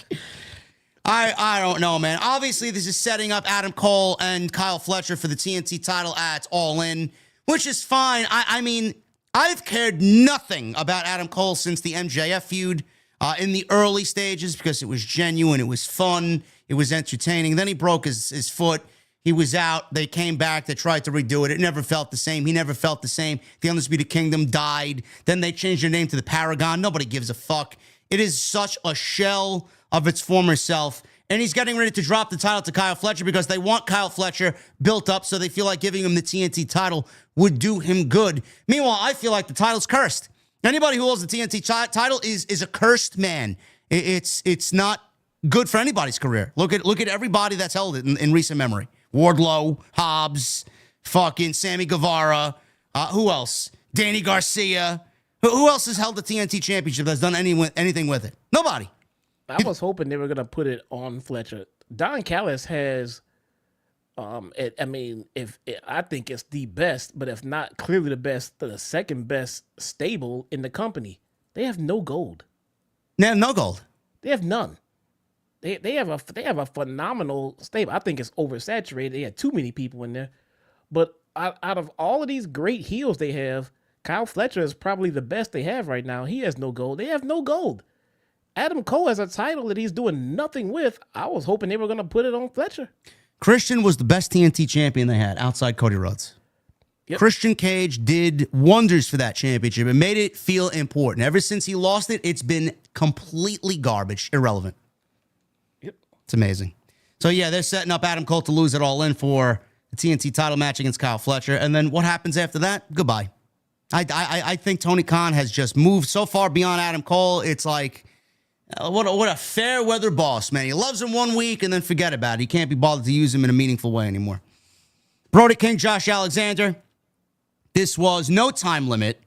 And this was a match to determine who gains entry into the International Title 4-Way Qualifier next week against Kenny Omega. So Brody King wins here against Josh Alexander via the Gonzo Bomb. This was good. Also, another match where we saw blood because Alexander got busted open. I don't know if he also suffered a broken nose or some sort of injury here, but he was busted open pretty badly. Brody King wanted a corner cannonball. Alexander moved out of the way to get an ankle lock on him. Arm trapped in a German out of the corner by Alexander, who all of a sudden got busted open above the eye. Brody King landed right on Alexander's face with the corner splash. Up top, Alexander wanted a moonsault. Brody got his knees up, hits the big King Kong lariat. Brody answered with a wild Gonzo Bomb for the... I almost thought listen, the Gonzo Bomb is a great-looking move, and Brody hasn't really injured anybody with it. He's used it in a devastating way. I don't know what had happened here. I thought he was going to fucking drop Josh Alexander right on his head. But Gonzo Bomb with the win. 1, 2, 3. And that was it. Brody King wins. I'm surprised. I thought Josh Alexander was going to go on and wrestle Kenny Omega in this 4-way, but Brody winning just makes everything else just super predictable. Because it's going to be one of the luchadors, Mascaraya, whatever his name is, Dorado, and Hechicero, and then Claudio and Commander. And then Brody King. So if anybody thinks Kenny Omega's losing this, I don't know what to tell you, man. Get off the drugs, honestly. So Brody wins. It's predictable that Omega's going to go to All In to defend that championship, maybe unify it with Okada. I don't know why we're doing these just absolutely irrelevant tournaments when we all know what the match is going to be. Why are you risking the injury to Kenny Omega for this nothing match? That's what I want to know. But that's what it is. Brody wins. Jesse's happy. Brody got the win. Man, I just hope they keep it up. I wish there was something more. I mean, he's over. Fans are like fucking barking out there like Braun Breaker. Yep. They're going to wait until this fizzles out. Then they're going to try to push him, and it's going to be too late like they always do. We'll see what happens. Kyle Fletcher was backstage furious, saying he didn't need anyone's help to defeat Adam Cole tonight.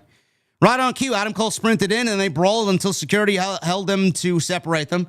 Cole was screaming at Kyle Fletcher that he's going to kill Kyle Fletcher. It's great. Now, I don't know. Smart me would have changed that segment to I'm going to kill you for you fucking dropping me on my head tonight. That's what I thought he meant. But then he yelled, I'm going to kill you. I had you beat. Exactly.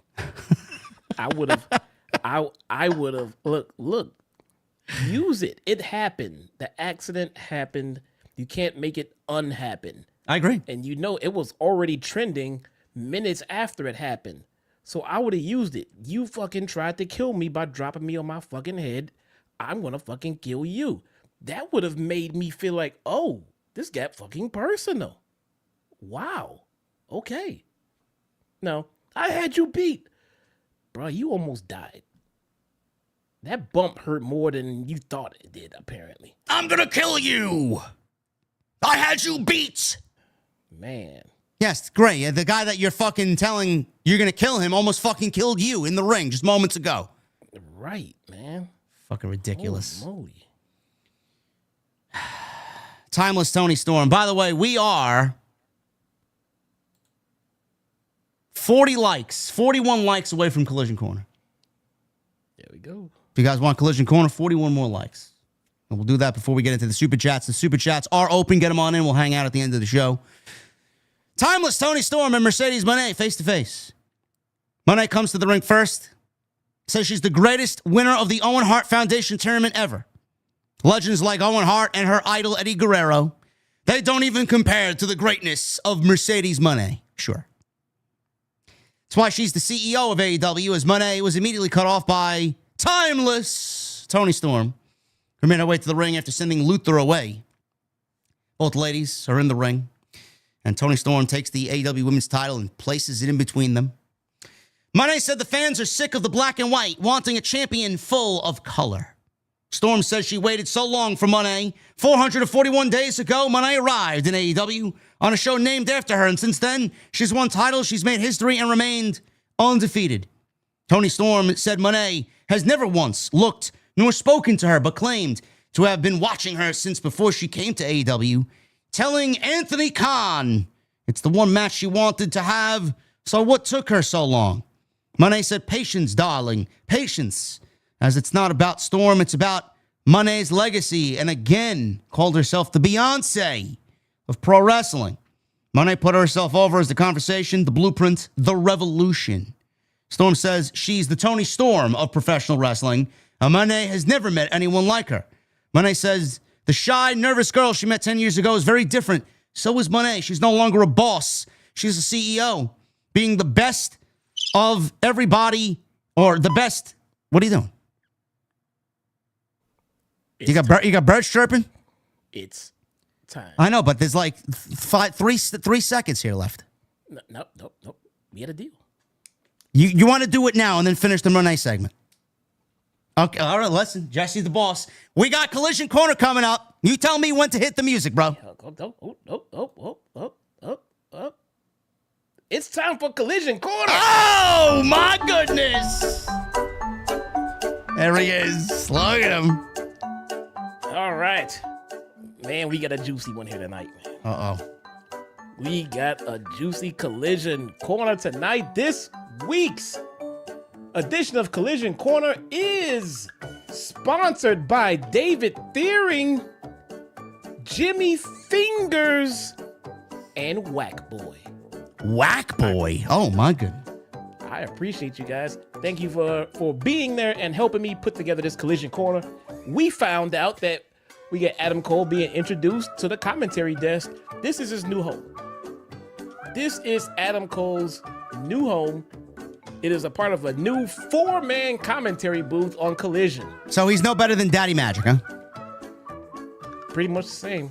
Although, I gotta be honest, Daddy Magic's better on commentary. I would agree.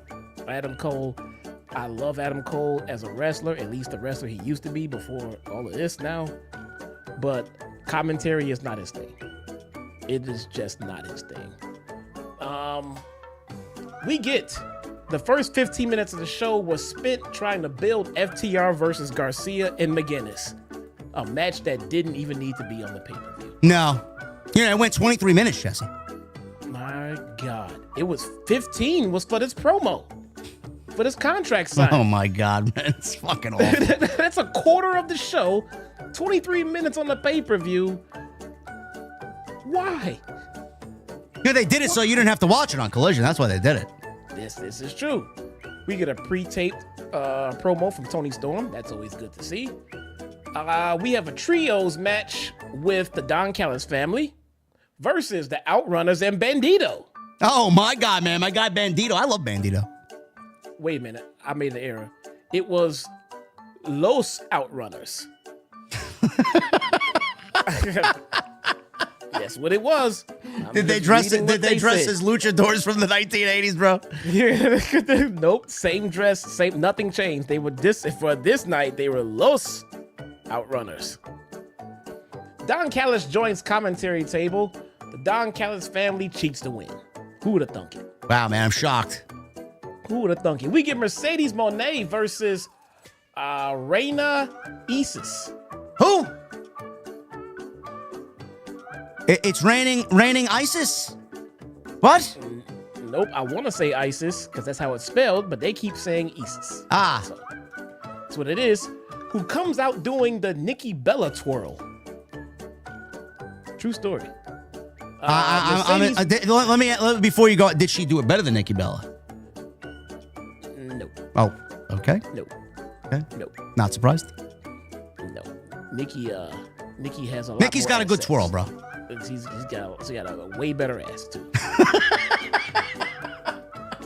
Way better ass. Mercedes wins via the creative control lock. Wow, shocking maneuver. We get Kyle Fletcher versus Jay Lethal with Don Callis on commentary again. Jay Lethal's alive? Now, oh, yeah, he is. He's in the match. Wow. Like, keep this in mind. Don Callis was just on commentary 2 matches ago. He didn't stay. He left. And then he came back. So Now look, he's back. do they have 5-man commentary now?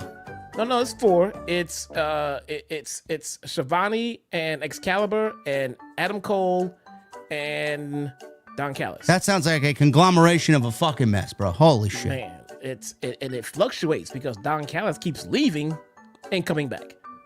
Every time he comes out with one of his members, he gets on commentary. Jay Lethal's alive, bro. He is alive. Let's see. Kyle Fletcher versus Jay Lethal with Don Callis on commentary. Let's see. Who the hell do you think won Kyle Fletcher versus Jay Lethal? Okay, whatever. Was Stuff Jeff happened after the Jarrett match. out there? No Jeff Jarrett. Oh my God. Why do you bring I'm bring him up? secretly praying it happens while you're watching Collision, bro. Don't bring him. Don't bring him up. No, it's raining ISIS over on Saturday nights, man. Oh my God. You're gonna fucking jinx the whole thing. Jeez. All right. Let's see. We got the Undisputed Paragon Kingdom era defeating the Grizzled Young Veterans. Wow, man, they're alive! Holy shit! Yeah. Adam Cole said, and I quote, "We have nothing going on at Double or Nothing, so Paragon versus the Don Callis family would be pretty sweet. We just witnessed an AEW creative meeting, ladies and gentlemen." That is unbelievable, bro. There was nothing going on, and then nobody was talking about their match after Saturday or what was it, Sunday? Monday morning. I mean, they just like that. It's like, we have nothing else going on. Bro, so how grizzled are grizzled young veterans? Very grizzled, gotta be, right? pretty grizzled. Why aren't they on TV? They're great. They are on TV. We just saw them. What are you talking about? This ain't They're on TV. Collision Corner. This ain't TV. I don't know what the fuck this is. What are you talking about? This don't count. Wednesday counts. Saturday don't count. We get Josh Alexander versus AR Fox Wow, Mr. Saturday Night. with Don Callis on commentary. Wow. Again. Does he get double pay? Triple at this point, man. I don't know. Let's see. Josh Alexander versus AR Fox. Yeah, if I need to tell you who won this match, you don't watch enough wrestling. He's Mr. Saturday Night, bro. AR Fox. Clearly, I mean. He's a collider. He's Mr. Collider. All right. Let me see. Okay. That's the end of Collision Corner. You can cut the music. Okay. Well, wait a minute. Where are we going? That's the end of Collision Corner. Do we have another technical difficulty? Yeah, we gotta go somewhere else, man. Oh no. We're gonna leave Collision Corner and we're gonna hang a right and go down Lucha Lane. Oh man, look at Lucha Lane, bro. Oh Here we go. We get a CMLL Trios match. We get Los Desperados. That is Valador Jr., Magnus, and Rugudio versus hold on, man. Mystico and Masquerada Dorado and Templario. They won the second team. We get Speedball Mike Bailey and Commander. They defeat Rouge and Drlistico. And that ends Collision and Lucha Lane. Ladies and gentlemen, my name is Jesse, aka your very own one only Shot-Town Smart, and I watch Lucha Lane and Collision Corner so you don't have to. Oh my goodness, man. Reba! Oh, Yeah, I like this music, man. It's very romantic, bro. It's catchy. I low key like mariachi music. I just feel like I gotta have tacos though when I'm listening to it. Don't you make good tacos? I do make phenomenal tacos. Oh, I lost my setup here. There we Lucha Lane, bro. There Gotta we love Lucha Lane, man. How many of you like that music, man? Oh, man. Lucha late. Boots, I don't speak Spanish. I'll have to learn Spanish for it, man. I have to learn Spanish for you guys. Where were we? She's Mercedes says she's no longer a boss. She's a CEO, being the best all over the world. At All In, she's bringing the AEW Women's title home, and they'll have the greatest women's match of all time. Storm mentioned a lot of similarities over their careers, leaving certain successes behind because they realized it wasn't enough. So they followed their hearts to AEW, becoming exactly who they were meant to be. Yes, Mercedes couldn't be Charlotte in WWE, so she became Charlotte over in AEW. That's fantastic. One glaring difference, while Moné wants all the titles, Storm only needs one. Now, she's lived, cried, bled, and died for this. Moné wants to ride the Moné train through the Toni tunnel. She hopes she can get deep enough. Moné then said, not even Toni Storm's hips are deep enough for the Moné train. What has this degenerated into, bro? Shit. Bullshit. I disagree. I don't know, man. You're really testing fate with that one. I disagree. Toni Storm brought up 45 days from now, they'll meet in Texas somewhere in the world. A little girl with big dreams will be watching, saying, holy shit, these bitches are crazy. And then she'll find out who the better woman is.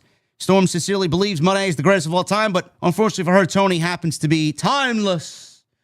Moné said Storm might be timeless, but her time will come to an end at All In. Storm said she'll see her there, darling. Moné offers a handshake. Storm accepts, pulls Moné in, gives her a smell, and then kisses her hand. Moné tries for the Moné maker. Storm avoids. Storm tries for Storm Zero. Moné bails, leaving Storm standing in the ring, tall, rolling around in the ring with her title. And Mercedes doing her dance as she almost tripped over herself doing it. And we have this as the final image of Wednesday's Dynamite. Again, like I told Jesse and you guys earlier in the show, this did nothing to get me any more excited. I know it's going to be a great match, but they did nothing to really enhance what we're going to be seeing in 45 days. So hopefully what they have planned, it's certainly more than what we got last year at All In with Britt and Mercedes. They need to do something creative and continue the momentum going. You just can't book this on the match itself because the story going in is going to enhance the match and make it better. That's the way we feel about it, but that was the way Dynamite ended. So, Collision next week, Jesse, or being taped tonight, rather, for Saturday. And nobody knows when it's going to start because the playoffs are going to be on Saturday, so it could start at 9, 8:30, 8:45. Nobody knows. Hechicero versus Mascara Dorada in the International Four-Way Qualifier. Claudio versus Commander. Mina versus Sky Blue. And Roppongi Vice and Konosuke Takeshita versus Roderick Strong, Kyle O'Reilly, and Tomohiro Ishii. Big Tom. There you go. That's your Dynamite coverage, folks. That's what we got. Any questions, comments, concerns? I don't know. 4 hours. Show starts at the same time. The show does not start any earlier. No. It starts at the same time and goes 4 hours. Is the last two like pre-recorded or some shit? No, it's live. It's live. So bro. I mentioned this in my last stream. What was the one glaring, overwhelmingly conclusive disagreement about Double or Nothing across the entire community? That it was too long. Bingo. So what did they do for Dynamite next week? They are making it 4 hours long, bro. What the hell, man? I don't know. Super chats. Let's get into them. Follow us on social media at JDfromNY206. At Chi-Town Smark. Hit that subscribe button down below. Go follow Jesse on YouTube as well. Link to his channel is down below in the description. Likes, we hit 1,000. Thank you guys very much. Super chats, get them on in. And go check out all the content on the channel. There's plenty of it. This is the last Dynamite stream for the month of May. Michael Krause with a 2. Good Wednesday, JD. OTS. Hope all is well. Yeah. Thank you, Michael. Nate with a 5. Coming to us from Australia, mate. Hi, Jesse. Who's the better rapper, Eminem? Marshall? Yes. Slim Shady? Ken Caniff? How would you rank them? And Trips really ripped NXT DV. I see Ricky. Call soon. What, he really name all of his alter egos? Let me see. Yeah. Who's the better rapper? Eminem, Marshall Man. I'm gonna go Marshall Mathers, bro. For $5, I guess I'll do it. Nobody beats Slim Shady. I don't really know the difference in Eminem and Marshall. They kind of rap the same with that persona. If I had to pick one, I'm gonna say Marshall. Then I'll say Eminem. Then King Kniff is not really a rapper. He does segments. So there's your ranking, sir. Thank you so much, Nate. Hannah with a $4.99. For happy my boy Brody won, of course. Now people are saying Josh is buried, but Brody deserves it. Also, Theckla is a badass. Josh is not buried. He's just there. He just exists. Another name on the roster. Honored one with the 25 months. Anna J, heart emoji. I don't know about the women's division, but Jamie Hayter is, what the hell is TK doing or whatever booking the show? That was bad. Yeah. Yeah, I'm not a fan of Jamie Hayter's booking. Not. It's awful. Yeah. It's good music. Great. Love it. This is actually new. You found this one in the deep in the crates, right? Yeah. Yeah, I listened. Jesse said we needed mariachi music tonight, so the old one that we played the last time we did Lucha Lane, I couldn't find. So I had to listen to about 4 or 5 different tracks, and I landed on that one. I just felt like it fit the vibe best, though. That is research, man. Yeah. That is someone in my stream asked me, who came up with Collision Corner? Collision Corner was my idea. Yeah. But JD put all kinds of extra add-ons that made it as great as it is right now. Yeah. Closing Corner is Jesse's idea. Lucha Lane is Jesse's idea. This is why we have production meetings, folks. If AEW did the same thing, we'd have a better show. We do have production. Nate with a 5. Scooby-Doo, where are you? We got some work to do now. Scooby-Doo, where are you? We need some help from you now. Come on, Scooby-Doo, I see you. Yeah.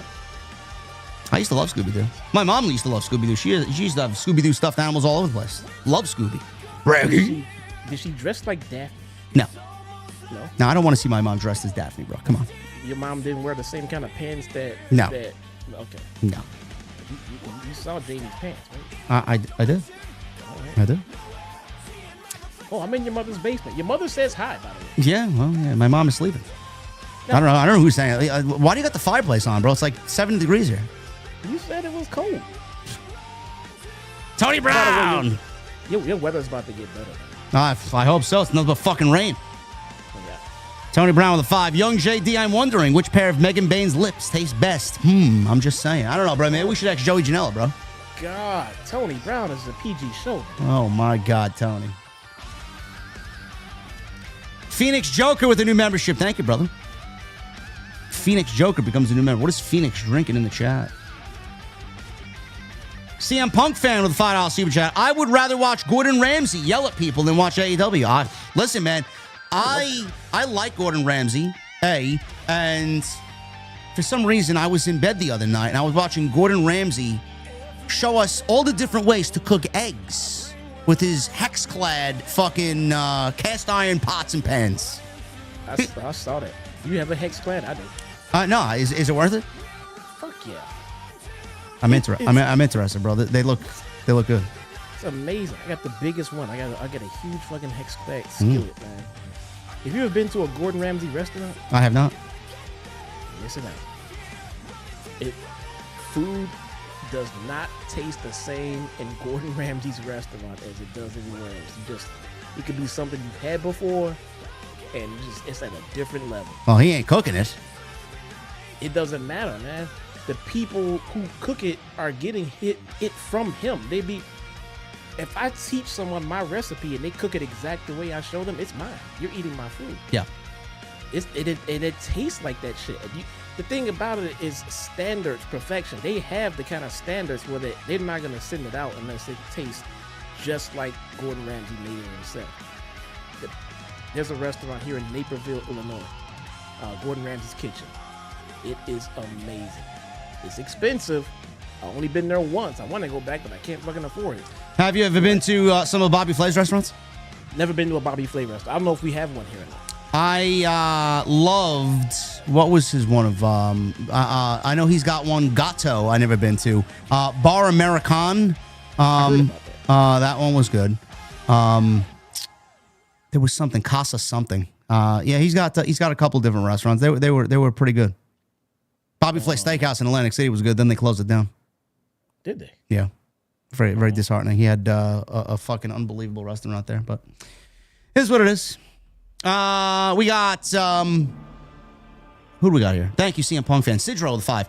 Friend texts, I burnt my pizza, my beer, frozen, and my girl told me she's pregnant. I said, damn, congrats, but you can't pull anything out in time, can you? Ah, look at that. I like that. Can't pull anything out in time, huh? I like that. Thank you, Sidro.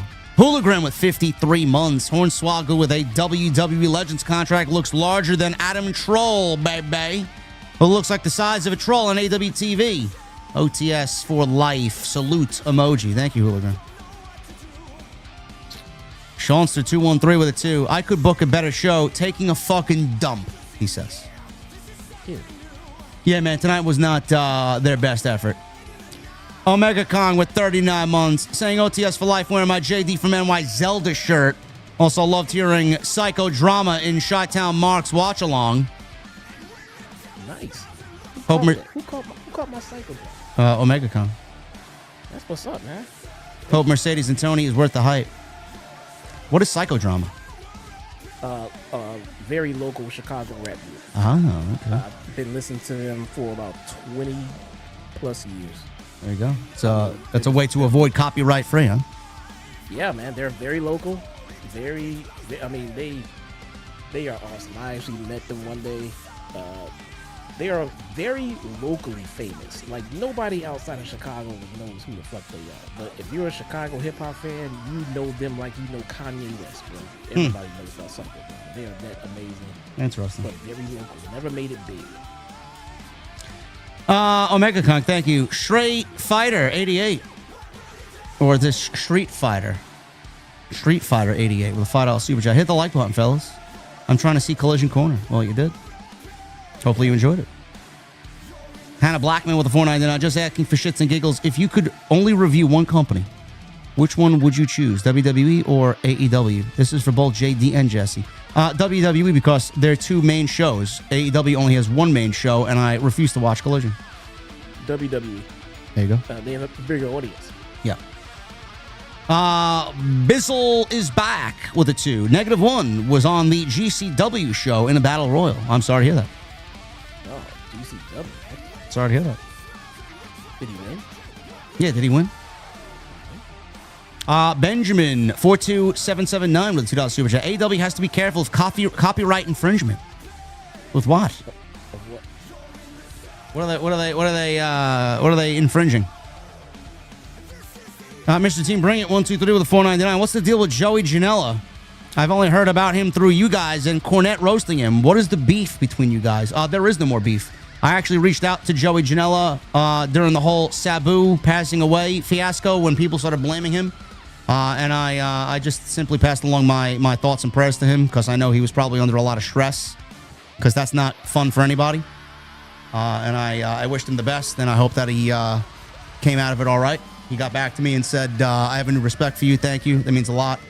And I never had a problem with Joey to begin with. It was just fabricated out of nothing. I don't know why. So there's no more beef there. So we're cool. Fuck Joey. Huh? Nothing. Go ahead. Unravel Gaming with a 2. It feels like AEW is the new ECW. Shaking my head. OTS for life. Well, that's what Tony Khan loves his ECW. Yeah. David Thiering. What's up, brother? $5 super chat. Jesse, I can hear and see the pain in your face during the Lucha Lane trying to pronounce those names. Great job as always. Templario, bro. Shout out to David Theory, man, Jimmy Fingers, and the Black Boy. They came through and supported the channel tonight, man. And when your boy could definitely use it, so definitely appreciate it. Michael Krause with a 2. What's up, Jesse? How are you, bro? Good, thank you. Triple M with a 2. Have a great week, everyone. Thank you, brother. I got a lot of drops from my rocket launcher earlier, but not the one I'm looking for. Double drops for the dungeon, bro. Yeah, I heard. I've fallen out of love with Destiny, man. Yep. it's just I need new content. I know. I need new content. Soon. Yeah. Boots with a 5. AEW Grand Slam Mexico. Mariachi music for Arena Mexico. Anarchy in the arena, he says in in Spanish. Anarquía en la arena. No, thank you. No, thank you, Boots. And Bizzle is back with the 2. Yeah, he won. He eliminated Joey and Megan Bayne. Oh, there you go. -1 eliminates Janela, bro. Look at that. Taking one for the team. Anyway, guys, that is our Dynamite coverage tonight. Hopefully you enjoyed it. Any parting words, Jesse, before we get out of here, man? No, man. I hope you guys enjoyed. Stay tuned to my social media and JD's social media about next week's show, about what we're gonna do as far as production. Yeah, 4 hours. I might not be here, man. It's just too long. For me to go live at 12 o'clock to cover this show, forget about it. So we'll keep you guys updated. But thank you guys for a great stream tonight. Thank you for the Super Chat love. Follow us on social media at JDfromNY206, at Chi-Town Smart. Go check out the content on this channel. Hit that subscribe button. Go follow Jesse on YouTube as well and hit that subscribe button over there. And leave me a comment down below. Let me know what you guys thought about tonight's discussion and tonight's AEW Dynamite following Double or Nothing. I'll be back with news if there is some tomorrow. If not, I will see you back live here Friday for another boring episode, I'm sure. Friday Night SmackDown. I'll see you guys later.